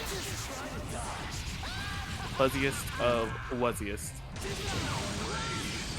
Caterade's going maybe a bit too nuts. He has so many like good opportunities to really like, I feel like seal out like a character at the very least, and it just like he starts popping off too hard. Honestly, that's the best way I can put it. He's being very headstrong about a lot of things. Like he's not like taking his like waiting for like the best opportunity or anything. He's just kind of going.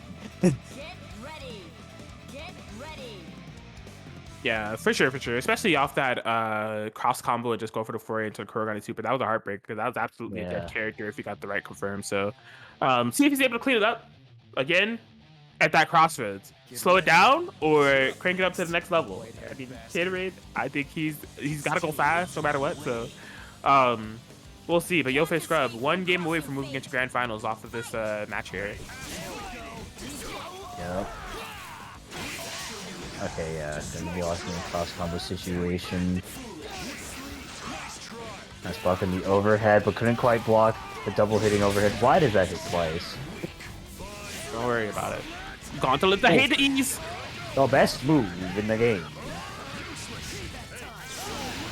Ooh, beautiful bait. Gonna have 4 bars on deck. You could definitely kill off this. Yeah, not gonna even spend the CCU. Actually, let's just save it. Rather spend the 2 bars, but left player with the full health solo Hakum against 2 basically full health characters on Kate's side. The Lava Hades. It's a mix.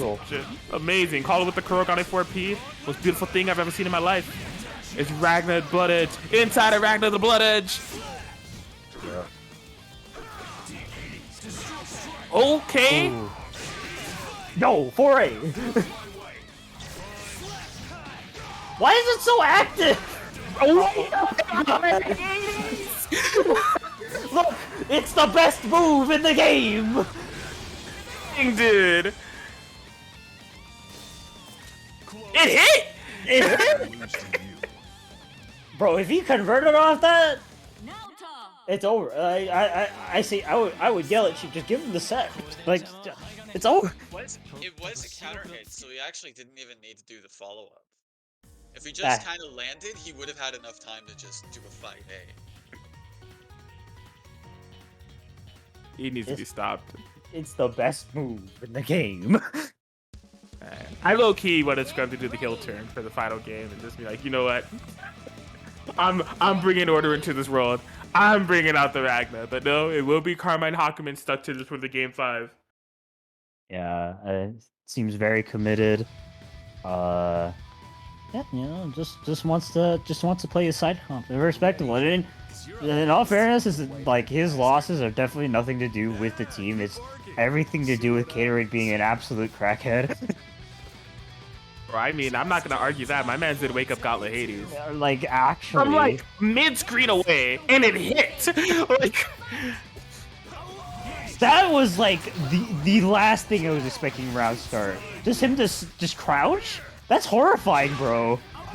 He mixed it up a bit. He slowed it down just a little bit. Force sandwich situation. Not today. No thank you.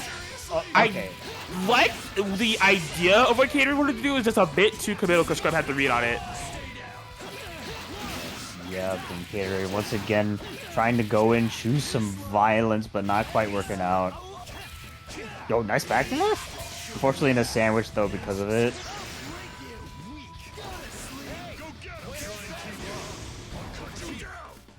Oh, How did he block that? I don't know. I'm not gonna lie. I didn't even process that. This Bruh. is so stupid.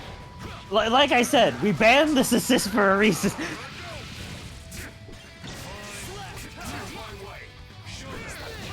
Oh, okay. Oh. Okay, air to ground. Into the corner we go. Mad mind game being played on the pressure construction here. Gonna be able to get burst safe. Gets the pickup. Gatorade 24. Looking for a big payback. The big payout. Not gonna spin the bar quite yet, but 7.7k. Where am I? Where are you? Where's the combo? Oh. Yo, he wants it so bad. He's so hungry for the kill. He's like, wait, that's mine. Come back. You have my kill.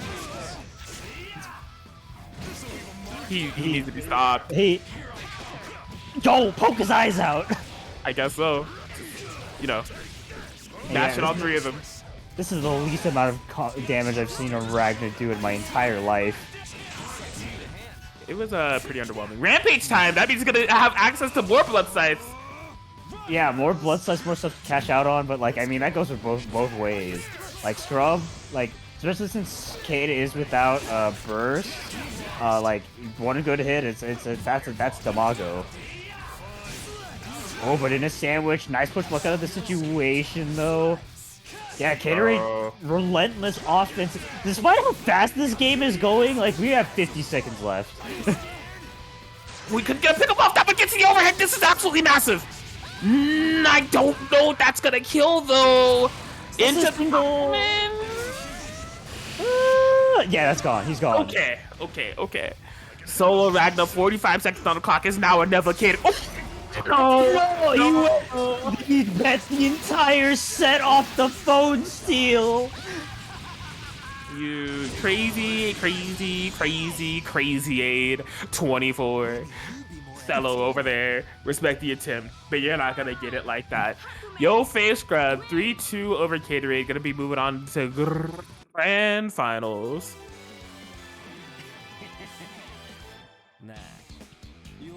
Damn is all I have to say. Yeah, I think Cade just like stick to the plan. Like he had a very clear ideology of how he wanted to approach that matchup, very clear ideology of how he wanted to play that team, and he was going to be sticking with that no matter what. Now, of course, in those latter sequences of Game 5 with the Rampage time activated, both of those two just had basically just kind of came down to neutral interactions and the reads on each other in defense to kind of navigate around each other without making too big of a mistake that leads to a character's death. But Cade is the one that flinched first, so Scrub able to take advantage of that. But we'll see how this goes. You know, Cade's in the losers finals. They'll be fighting the winner of this next match between Chop Suey and Mystery Eraser. I pray and fear for whoever has to fight Cade next, because that guy was on something else. Like, I'm not surprised Caterade was playing that like that, but I was still horrified that he was. Weird. Yeah. Like, man. Alright, Opsy versus Mystery Racer 21. Not actually, like, surprisingly enough, despite I feel like these two joining a lot of the same tournaments, I don't see this match play out that often. I don't know if that's just, like, me or, like, something, but, like, I don't know what to say about this, like, going in. Yeah, I feel you. This is I think they meet sometimes at like the gates and things like that, but WNF, I'm not quite sure. I haven't seen them play recently, I'll put it that way. Yeah. Can't escape from crossing fate. Fight. Alright, where we're going, what we're doing. Air to air ground start, Mystery Racer trying to get that momentum popping as soon as possible. Good block on the active switch. We're spending a lot of resources trying to open up Chop here, and I think it's for good reason. Gonna get the burst out, and Mystery Racer with a mass amount of momentum start out. Yep, and with that command grab, and they're trying to keep the Why does it invul the entire way through? Because so long as she's yelling, not only does she maintain active frames, if she has invul, she maintains that too. Okay, I would like to reinstate the ban GA initiation. No deal. Okay, but can I still do it? No, she's funny. Alright, you know, despite how I feel about GA, this match is still going at both of them, you know, kind of cooling it down, trying to play some neutral here. Yeah, trying to get through the wall of trap. This is very hard because, like, these US projectiles are not very good at breaking these. Like, only breaking them one at a time. And yeah, gets crossed up just like that. Bursts out of the situation. Mystery Racer ready for the punish. Definitely imagining that there's going to be a mark here. That looked a little bit sus, but we're fine. Huh? I think he wanted TK Agniastra. Oh my god, sniped out for that attempt. The BZO is marked. The meter is building up slowly but surely here from Mystery Racer. And yeah, just recognizing, bringing the easy way back in to try to get things back together. We are swinging. Nothing too significant quite yet. They go for the grab there this time. 6P not able to track. Good thing this is not going to be that huge of a combo, but still, Shirogane locked out in this corner and a bad burst out. Unfortunately. Why? He really risked Adachi's life right there. He should be like thanking the heavens that Adachi didn't die, because he definitely should have. Those definitely, yeah, a ton of push blocks, kind of like in vain. I feel like as Mystery Racer is still in this corner. Chop Suey relentless with this aggression. DP, unfortunately, you relied on Shirogane DP, but couldn't quite cash out into a kill. Yo. Gets the pickup with the confirm off the roll, and Mystery Racer able to find that kill they've been looking for so long, but not in quite as advantageous of a situation that they were like 30 seconds ago, right? That massive amount of pressure from Chop Suey has really whittled down these two characters to where I think this 1v2 could be doable for Chop with the right calls. Resonance activation right now at the latter tail half of this cross combo, and yeah, they survived it, so. Just gonna set up the Hama, probably wants to waste the resonance, keep up the pressure, go for the unblockable, but yeah, maybe push block actually too early. Adachi does quite a bit of damage, so I think this should be a kill here on Chop Suey's easily. There it is. The Mystery Racer are going to be able to take game one. I don't know. I feel like there's a lot of tells, even with Mystery Racer taking that game on what they are liable to do in pressure, because there was a big amount of commits. There was a really poorly timed burst, poorly timed DP, and a lot of spending of push block when they found themselves in that corner that I feel like Chop Suey could have taken more advantage of, to be honest, especially the burst punish. That should have been a Dadachi. So, although a Mystery Racer game, I think there is still some cleaning up that they need to do if they want to be consistent in the set. And for Chop Suey, maybe a little bit of holes in the game plan that they could take advantage of going into the long haul of the set. The justice I believe in is my own. Yep. Can't escape from crossing fate. Fight! He broke the persona, but he was still able to get 5 BB after it. Did we ban Adachi?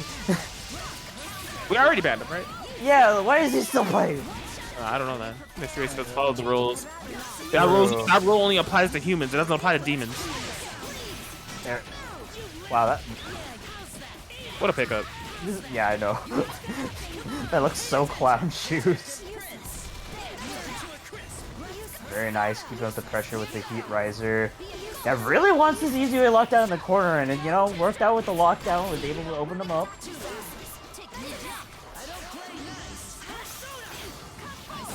We're probably expecting the cross up. We stood up into it! Or was it a punish? I'm not sure. I think that was a punish. I think that that animation forces you to get up.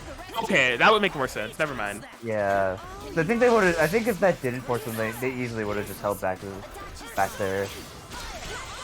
Wow, that was sneaky. I'm really surprised they blocked that, or if that was just a true combo or block string. Oh my god. No.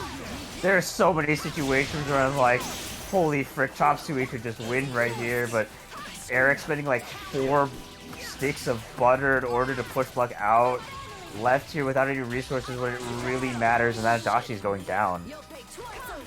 There it is. Solo Shurigane coming in here. Just hits the buttons, but can't find a kill off the awkward airborne hit. Chop Suey getting that easy way out of there. Mystery Racer, I'm surprised. Especially with Chie being the active character, I'm surprised they haven't popped the resonance yet. I guess they want to commit to finding a kill first. Yeah, I don't know how much I agree with that decision. There's definitely a lot of momentum that could have been gained by forcing out push blocks via like Hamamon chip setups. And now you're stuck in the corner. Yeah, you just have to be on point with your defense to get out of here. And gets the 2B. All right, had to be on point with the defense. Was able to execute it. Fakes the gunshot, goes for the cross-up gun. We are stuck here in block stun. Chop Suey lives to see the light of day for now. Astral could not be a win condition. I don't think they did the meter in time, but at least getting some life back. The lockdown, Mystery Racer's damage potential is actually quite low. Gonna try to get it here. Not enough. Yeah, one punch situation nonetheless. Set up the Hama on wake up. Force out a bunch of push blocks. Rampage time is in play. Oh, gets that stray hit. We'll definitely have enough meter to kill off this. And the 5C! Not gonna be a punish. Needed anything else, I think, there. Oh my god, this is going down to the wire. Yeah, EX projectiles on Sui's side. Gonna be a huge deal, and the nothing personnel teleports right behind you. Man, able to find the teleport low. Chop Suey getting it done with the Izuyoi. Now, I still gotta point it out. Like I feel like although that did go in Chop's favor, there's still like a massive amount of spaghetti on the Mystery Racer end, because like that was a solo Izuyoi comeback, but I feel like the lead could have been extended even more based off of some of the mistakes that have been made. There's not like a solid hold that I feel like either player has on the matchup thus far. Yeah, it's definitely been kind of a little bit of a mess. A lot of potential drops here or there. Like a lot of definitely things to clean up on. I mean, we're only on like game 3 right now, so maybe they're a bit more adapted how to play, or maybe they'll still slap their way to victory. Who knows? Can't escape from crossing fate. Game trace. Very sneaky cross up there. Not gonna be opting to go for a mark, but the GA burst will be coming in. All right, we're hopping away. Oh my gosh! I have to switch with the up shot, but not ready for the pickup. Bruh. Oh no. Okay, Chop Suey, judging by the meter game, this is actually not gonna be as bad as it could be. But still, happy birthday nonetheless. They got hit. Ooh, nice projectile was swing in. They're getting a good teleport just of breaking that 6P as well. Is this going to be a kill? Not quite. Okay, so the Naruto Shurikane out in the back needs to heal for a bit, but Chop Suey having a good, like, overall life lead. Gonna be extending that lead off the easy way for P. Dropped combo, unfortunate, but it has the corner positioning at least. Mr. Racer swinging and missing all over the place. Cannot get Chop Suey off of them no matter what they try. Is that a reverse hit for a? Essentially. I never want to see it. I'm just gonna choose to believe I didn't see it. Okay, I understand. Game blocks done. Okay, we'll snipe out the easy way with that. Oh, perfect timing on the meteors. Oh, wait, that's huge. That's huge. All right, now what does Mr. Race do with this? Yeah, we're going to be setting up Chip, a free way for Mr. Race to get in. Pulls out the push block right at the end there. It worked? Question? What? So he meant to do that. The frame kill setup on your incoming. I'm nice. Frame kill setup featuring 2 bars. Yeah, I never really thought, like, where does Hama go if there's nobody on screen? It just whips. It's a frame kill setup. For 2 bars. True. Look, do you want your Oki or not? Why don't I just, like, frame kill something else? Because you need a perfectly timed amount of frames. And you can only get that off of Hama. There's no other way. I'm seeing... I'm not seeing a lot, to be fair, but I am seeing something.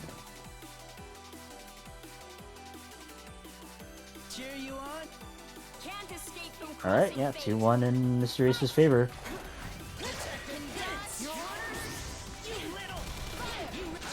Or sandwich.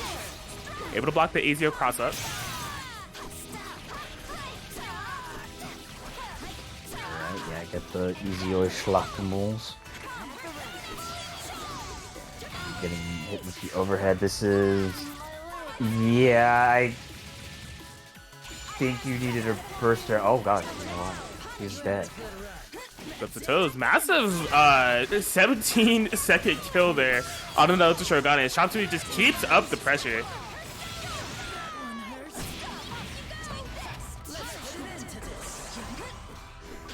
Ooh, nice block out of the empty glide low. Got that? Easy OJ, that's a lot further than I thought. Her DP, yeah, Chapsui's on a roll right now. Isolated Adachi to dash up overhead, and we're gonna be tied up 2-2. Yep.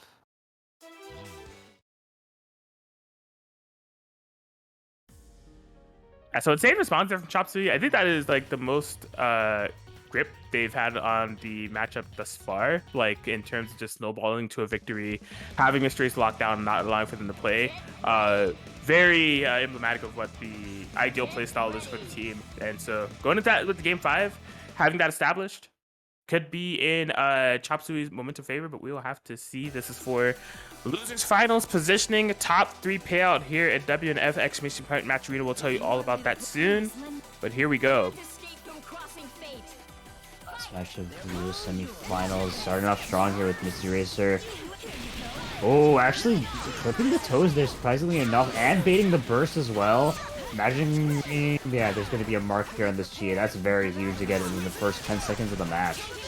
Yeah, set up the DZ, of course, have some movement there. Actually jumps straight into the JC, allowing Chop Suey to just get some pressure going. Commit to the DP. Chop Suey able to sniff it out, get the 4P punish. Knockdown to the corner we go. Matches out. What? Whoa, oh my god. I can't believe he was able to find the pickup off that. Easy way, very dangerous territory here. Recognizes the situation, bursts into Chie. Chie is marked as well, though. How much better is this? Exactly. Sure. What? Why? Eric? I don't understand the decision making. He's too hungry for the kill. Yeah, raw hollow right in the face. Oh, hitting the buttons. Anyway, going down. Solo Chie. She is still marked. Mystery Racer choosing violence against the bringer of violence. You're insane. You did this to yourself. yeah, absolutely. No reason to really go in there. That's the solo Dachi. Yeah, that mark is gone. I mean, level 4 resonance on deck, but this is still potentially a one-touch depending on the hit Chop Suey get, but nonetheless, so much chip damage at play. Wait, yo! I'm okay, yeah, never mind. My ears. Indeed. Oh, whiff to be off the distance. That's gonna be a whiff punisher for Chop Suey. Oh, she can't hook it up all the way though. Why? Oh my gosh. Jeez Louise. Chop Suey with the 3-2 victory over Mystery Racer. Will be able to get it.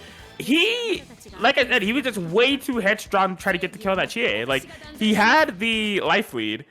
He would have been better off trying to, like, zone out or anything like that. Like, dashing up and putting himself in that range, especially with Chop Suey activating resonance, is like, you're eating, you know, the Meteor Super, you're eating subsequent pressure after that, and Chop Suey was just able to find a significant overturn of the win condition that Mystery had with that mark. Yeah, definitely. Yeah, it really just had to chill. Like, nothing. Like, running in, choosing violence, like, I get you need to get meter by, like, making him block, but you can also get meter by just chilling. Yes.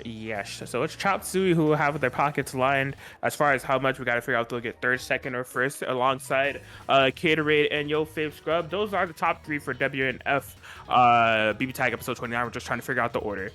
Reason why I make such a significant point of that is because they're all going to be able to get a match arena payout. Exclamation point match arena chat. Everybody, we have 14 codes left. Please hit the claim code button to donate to the pot. We're currently at $69.03. Nice. But yeah, there's like 14 more 25-cent codes left. 49 of you watching, help us out. Direct donations are more than welcome. Hachi hooked us up with the $50 earlier. We greatly appreciate you. And Master Chief hooking up with the $10 direct donation because of the phone still. Sponsor quests on the site. Be sure to utilize those before the end of the night as well. That's even more free money that could be the pot. How much more could you want? I mean, claim code, sponsor quest, it's all there. But maybe you want something a little more tangible, a little more legible, maybe readable. Kite and Books, they got you covered. The greatest manga in the universe. You already know the titles, you already know the vibes. They keep us supplied with the best of the best, and you should add one to your reading desk. And yeah, Match Reno, claim code, blue button, hit it now. Losers finals underway. We got it. They're here. Caterade24 and Chop Suey. Let's get it popping. Yes, this shall be a run back from the winner semifinal. A set that you know, kind of the same the one we saw with Scrub. Cade kind of going on the ruthless aggression. Chop Suey as well. It was a very fast set despite it being 3-1. It was like, man, they're wild, and I'm kind of wondering if they're gonna bring the same gameplay here. If Chop Suey is maybe gonna chill down, but if it's anything to go by for how Cade was playing against Scrub, there will be no chill. Shall be none. No need to chill. Do you know how hot it is outside? 100 plus degrees. Man, we just cook all. He did Gauntlet Hades route start and it worked. He's got to be stopped. Somebody has to put him into this. He can't keep getting away with this. Has he taken lessons from me? Because that's what it's really looking like right now. I mean, look, He is you. your Mario. He is you after all. Dear Lord, Man, perfectly timed. Active switch throw on the meaty. Man. He literally ran it down. He like didn't even care about blocking the incoming. Oh, it's master raid right there, man. Look.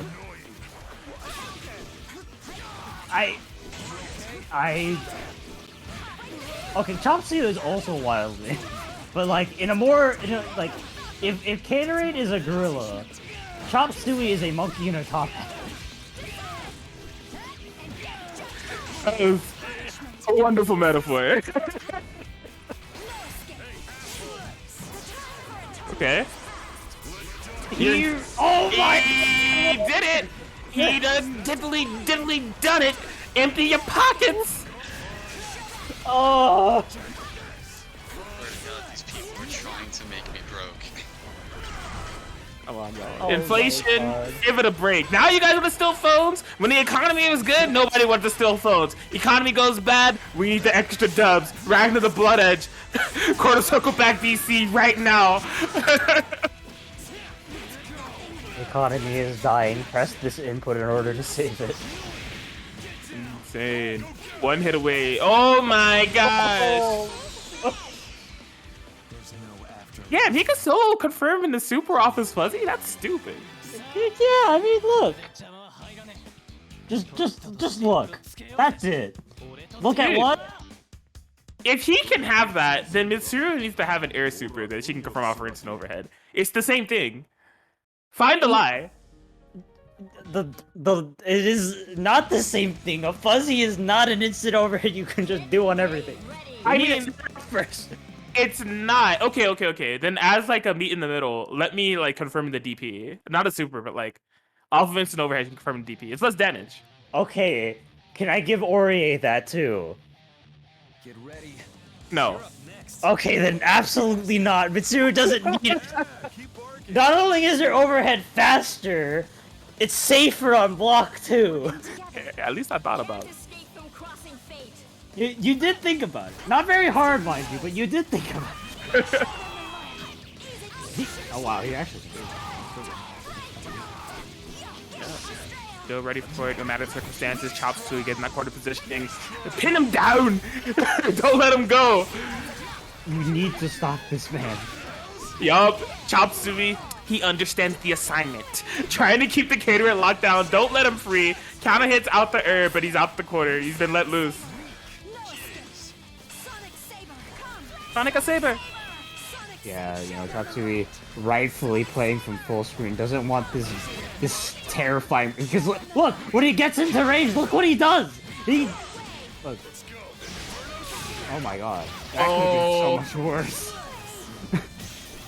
He's running it down! Oh, he does not care! It's just run forward! Run forward, press buttons! He doesn't miss! Truly incapable of missing. 5 bars available. What are we doing here with the ender? It's gonna be some messy guesses. Nothing personal, kid, but now he's stuck in the corner. Oh! That was so good! Why?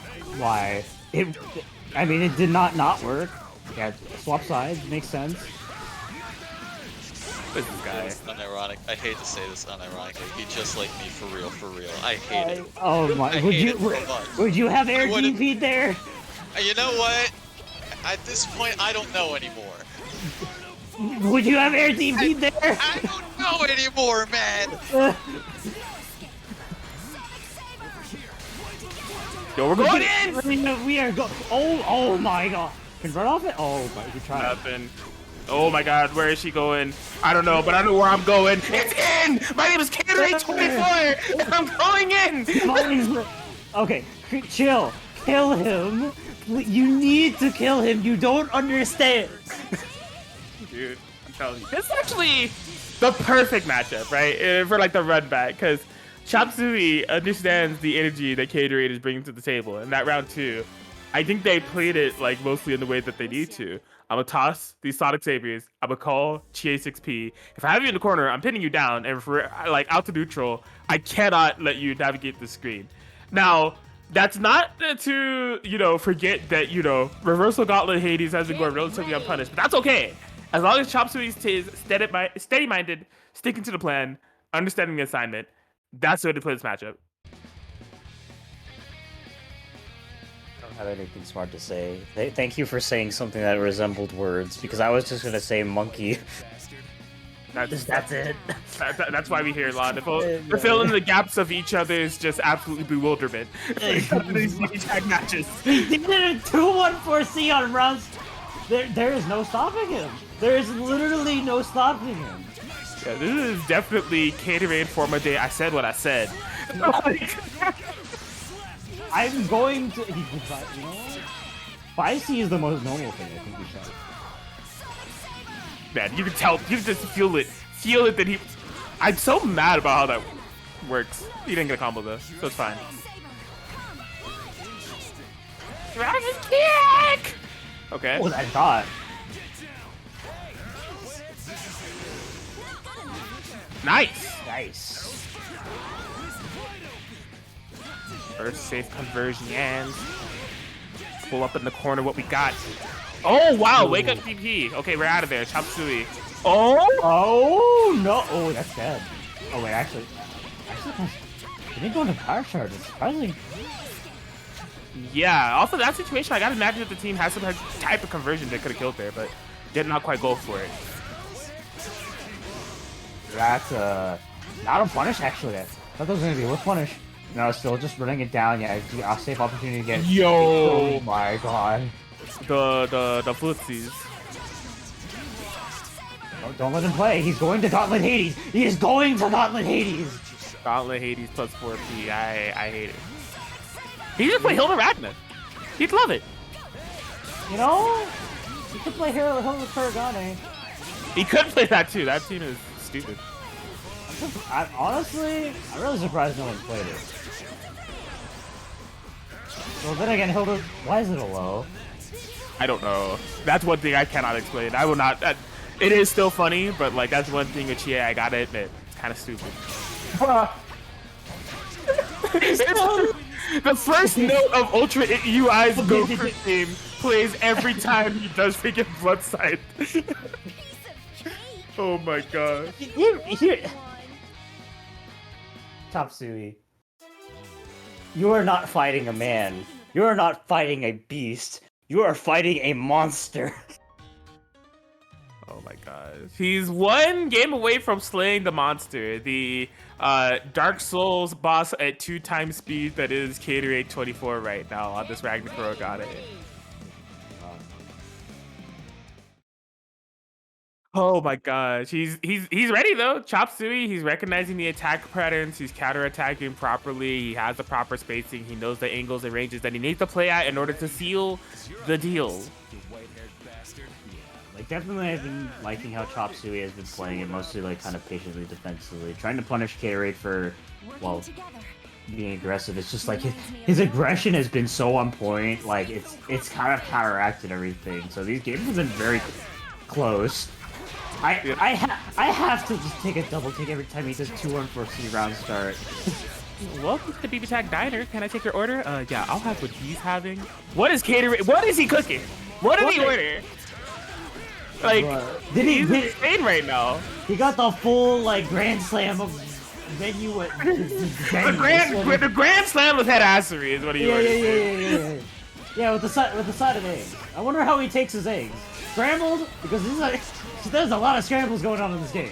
Over hard. I don't even know if that's a way, but he can't have over easy or medium. What do you think he is? A coward? No, bro. He straight up eats his eggs raw. Bro. Dead ass. He's just like, how would you like your eggs? No, just give me the damn egg. I'll eat it. You like that crack? No, I want the shell. Are you crazy? Okay, kill him.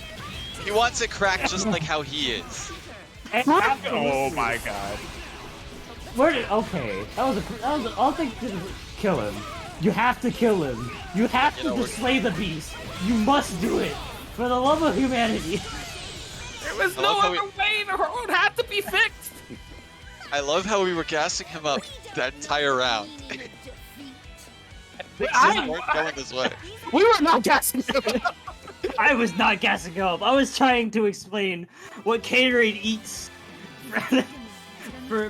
at the diner. He eats raw eggs. I don't know. I don't know, man. I don't know, man. It was pretty centric on him the whole time. Like, I mean, Look, just because it was centric on him doesn't mean we was gassing him up. We were simply just trying to explain his thought process. The He eats raw man, eggs. oh the yeah, man did round there is start. none. He freaking did round start blood size like 5 times in a row. He did like wake up gauntlet Hades like 20 times. Okay. How many times did that round start work? Yes. I think in this set, I think once. Hey, it was more than 0. Look. I don't just think he- I don't just think can't support that type of mindset. Look, I see. Yeah.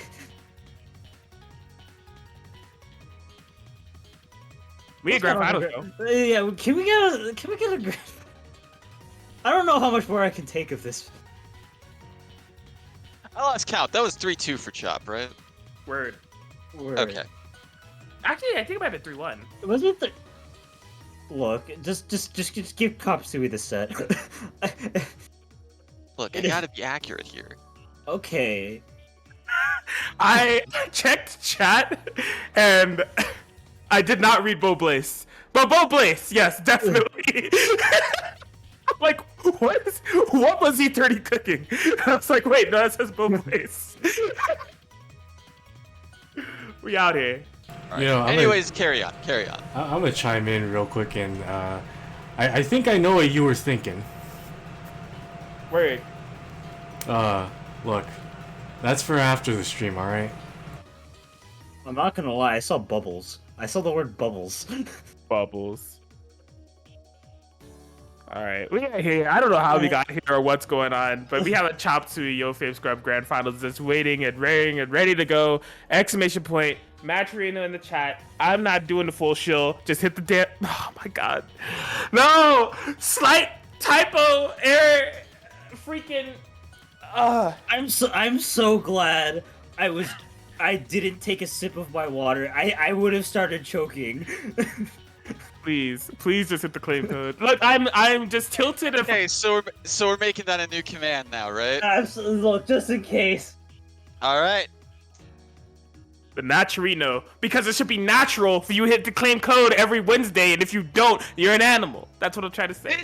This is why this man is on commentary. Able to spin it just like that. Love to see it. Girlsies. Yo, what Grand Finals doing though? Yo face scrub versus Chop Suey, right? I guess. Okay, we in there. Ugh. Ugh. How? Just Alright. how? Now, I believe this will be a good, clean palette cleanser set. All right, we're just gonna see some nice messy guesses, high-low, lockdown, is your Chie honest, do you block your die gameplay versus Yo Face Scrub, Carmine Hakumen, I wanna melt you, mad damage, yoinky sploinky, we're good to go. It's gonna be fine. No wake up gauntlet Hades, no freaking blood sights round start. It's just gonna be a good, clean fight of BB tag. Can't escape from crossing fate. See, look, they just backed off. That's how most that's like a good round start. Like I know, like I feel like I haven't seen a normal round start in ages. It's been 400 years, bro. Gatorade desensitized us. It's so active. Why is it so active? Just BB tag things. Ooh. Oh, it's gonna be free. Button. Oh wow! What? He went for that, and it didn't work for some reason. That's so surprising. I can't explain why that happened. They just If straight the up. move is quick enough and it hits that, they're able to block it before it hits them. Oh, that's Huh. Weird. Anyways. Oh no. Okay, power charge. This is gonna be big. There it is. Yeah, I had to proper confirm to do so. Gonna be taking down Yo-Fav Scrub's Carmine. Chop Suey. Whoa, okay, good defense here thus far.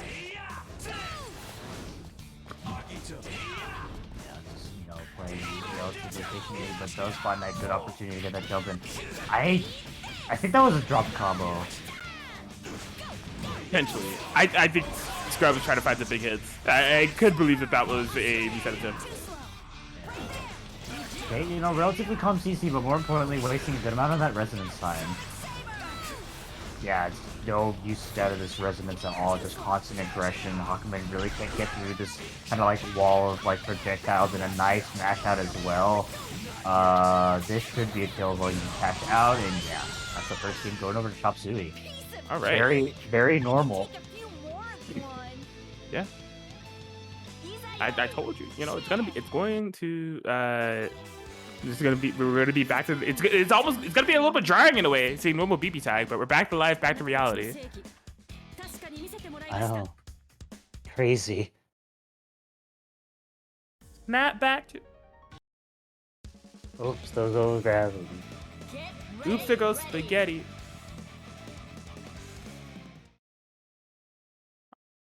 All right. Yeah. So yeah, the isolation of the Hakumen immediately was definitely a big part of Chop Suey's win there. Just forcing the solo Carmine to tough it out. It's, not the easiest, especially against an agile character with the easy way. If he lands the hit, it's a ton of damage, but the issue is landing the hit. So game 2.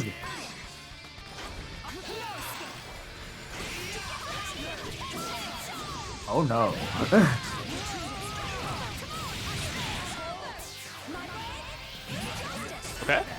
Nice solid damage. Actually gonna be a good amount more due to that raw hit.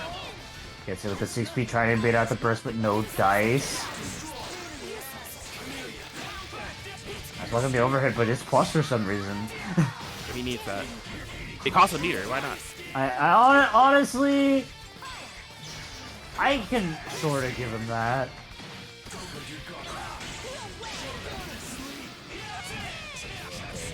Hakumen's definitely been popping off quite a bit here, but still not a ton of damage locked out on both characters despite having that good moment to shine there, but a nice edit there. Unfortunately, dropped the combo.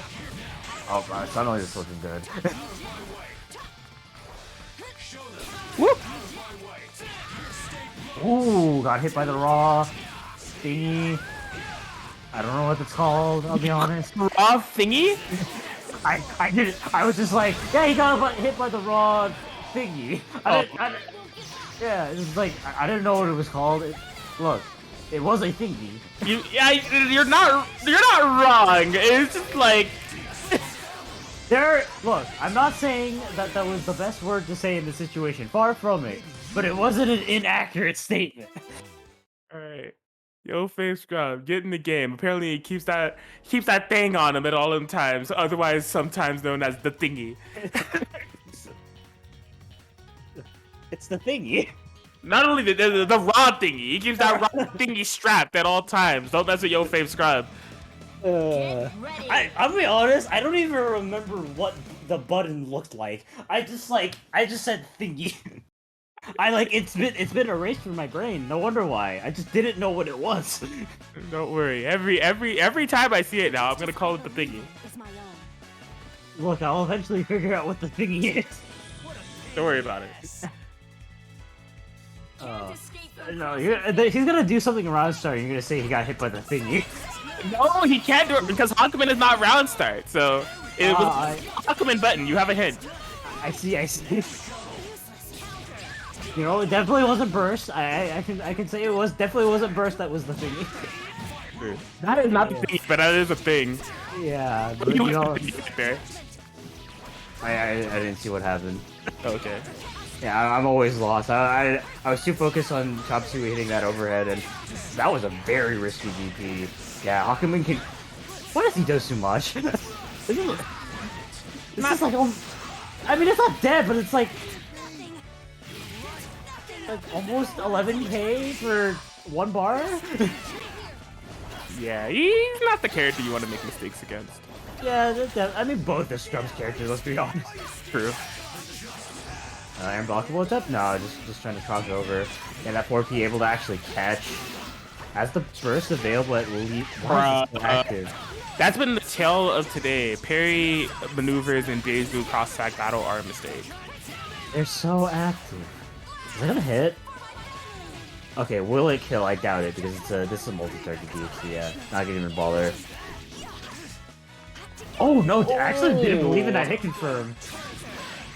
Either that or he's trying to bait burst. I'm not quite sure.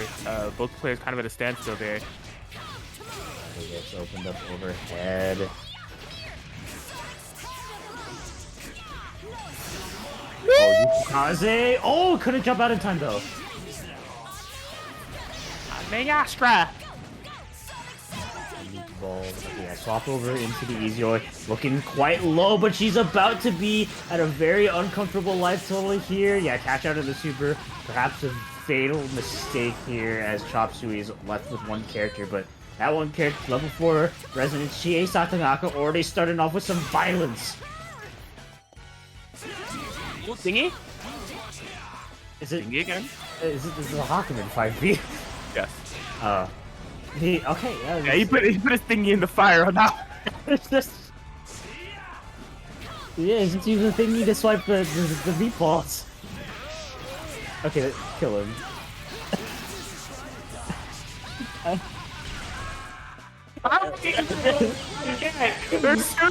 had like 5 things rapid fire pop into my head, and I'm just like, I actually can't say that. I'll actually get banned. So I'm banning the word thingy on commentary from here on out as we go into the game for Yo Fave Scrub. 1 game away from taking WNF Online, just episode 29. I just don't. Yeah. Get ready. Yeah. For real. Playing well. I'm like legitimately impressed about Scrubs just kind of a control over the matchup with Hakumen of all characters, right? Hakumen being a little bit on the slower end, has those far sweeping normals and the ability to nullify fireballs and such, but I feel like on paper it could be a tough task against a team of Chop Suey's sort and just Chop Suey's inherent playstyle too, but he's been navigating it very well. Yeah, definitely a really good start here for Chop Suey. Nice solid combo on Carmine. I mean, I haven't seen anyone block this tonight. Yeah. Well, I mean, he didn't block it.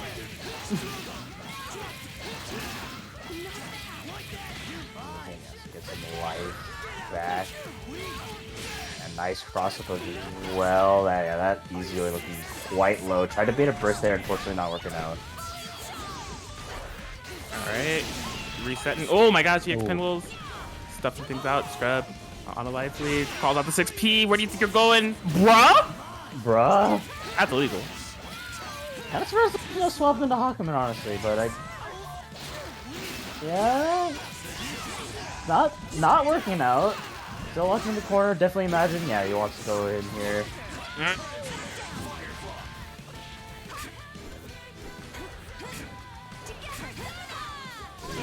He was definitely going wild here, trying to lock down this Hakumen, but couldn't block that 5B coming out. Don't think this is quite gonna be a kill, but still gonna go for the cross rate to eke out as much damage as possible. Really digging deep for those shimmies, Yo Fave Scrub. Oh, the flash kind of saved the day though. Was allowed for that jump cancel to get over the Izio 6P. Solo Izio coming in here as Scrub. He can make this happen. Chop Suey try to fight back. Has level 4 residents to work with. He survived this cross combo, but the pinwheel saving the day. Just like that, Yo Fave Scrub with the 3-1 victory over Chop Suey. Gonna be winning WNF Online Edition episode 29. Yep.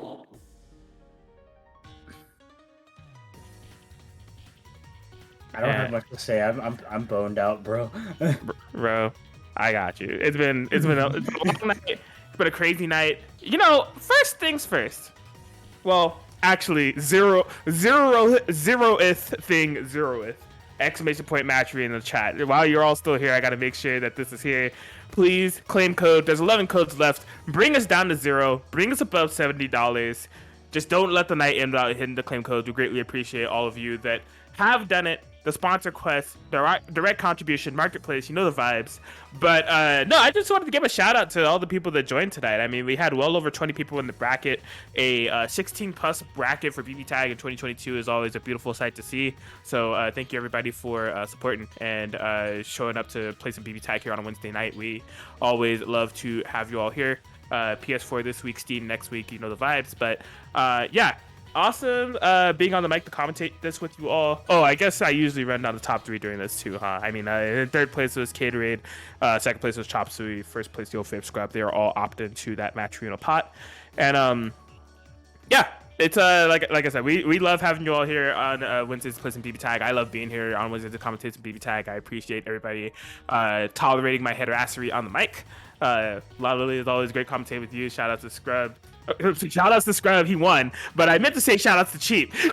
Oh my god. Shout outs to E30 as well for having me here. Look, bro, it's been a long. Are you confusing the Ragnamains? I am. It's been a long night. It's been a long night. I see how it is. I swear to God, if you said shoutouts to Caterade, I would have lost it. No more shout outs until we get to shout outs to Bird Gang. We're not quite there yet, but okay. Yeah, well, you know, thank you to the WNF crew for allowing me to commentate here. Always a pleasure to be able to commentate for these brackets. BTAG is quite the wild ride, despite me probably needing therapy after every session. It's definitely worth it. And big shout outs to my fellow commentator, Kraken Atkins, for holding it down with me in the mic and saying words when I couldn't. Shout outs also to our wonderful TO, Master Cheap, not Yo Fave Scrub, fun fact, for making sure the bracket runs smoothly, making sure all the matches get here in time. Does great work. Make sure you guys thank him, and also give a big thank you to our streamer E30 for week in, week out, always showing everyone home the BB Tag action. And yeah, shout out to all of the players, all 22 of you, for giving your all, no matter how you placed in today's tournament. I'm sure you brought it your all, and we appreciate your participating here. And shout outs to the viewers as well, every single one of you, for supporting our scene. And yeah, that's everything I have to say. Long Lily signing out. All right.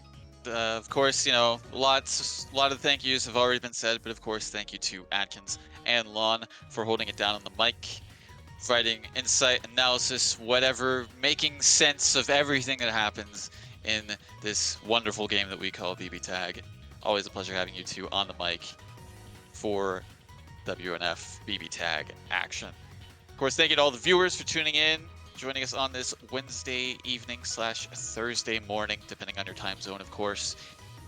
Thank you very much for supporting via watching, contributing to Matcherino, any which way, and you know, it's all grateful, all wonderfully appreciated. Of course, thank you to all the players giving their best efforts to make this bracket a show as always. Thank you very much to our streamer E30 for holding it down week in, week out. Eternally grateful to have him as the regular streamer for WNF BB Tag, and looking forward to more in the future. Big thank you, of course, to Chitin Books for having their works in the Matcherino Marketplace, giving a portion of the proceeds made there towards the bracket pot. Looking forward to more stuff from them in the future as well. And last but certainly not least, big thank you to Level Up Productions for having Wednesday Night Fights Online Edition be a way for us to have the locals experience when in-person locals, for WNF at least, are not available at this time. One day soon, but until then, we'll keep things rocking, keep it going with some good-ass BB Tag action here at WNF. PC format will be next week, but until then, this is TO, bracket runner and host for WNF BB Tag. Master Cheap signing off. E30, I leave the final words to you. Take us away. All right. Much thanks to everyone coming out tonight. Whether you tuned in or played, it is always much appreciated. Thanks again to Kraken Atkins and Long Lily for holding down the mic. It's always nice hearing you two just commentate and or bicker at each other. It's always entertaining over here. And thank you as well to Master Chief for making sure the bracket ran as smoothly as possible. Always a pleasure. And a couple reminders, as per usual. I know a lot of you caught it yesterday. DonCon, twitch.tv/ICU Hater, the Big 8, run by DonCon and Ralston Arcade. Always putting on a great show every week. Go support them. Tune in, sign up, do whatever. Just be there for them because they have always shown love to us, and we'd like to return the favor to them as well. Couple reminders again. PC next week, so hope to see you all there if you are on that platform as well. But I'd say a pretty big announcement for me personally. I recently purchased a new PC, and shout out to Connor G for helping me put it together and get everything set up. But as far as I know, tentatively, this should be the last WNF ran on this laptop that has served me for, I'm pretty sure, the last 5 years. It has seen offline WNF and these past 2 years of online WNF as well. So it's been a trooper, to say the least. So looking forward to hopefully getting more quality, like in terms of visual clarity, more quality streams, because this laptop, it's done its job, and I feel like it's about time to give it a break. No, I will say this: no more 1280 by 720 BBTAG for PC streams, so keep an eye out for that. But yeah, as per usual, all good things just come to an end. This has been WNF Online Edition BBTAG episode 29. Thanks again, everyone, for tuning in. But for now, stay safe, stay beautiful, drink your water, tell your friends and family you love them, but most importantly, shout outs to Bird Gang. Shout outs to Bird Gang. Have a good night, y'all. Peace.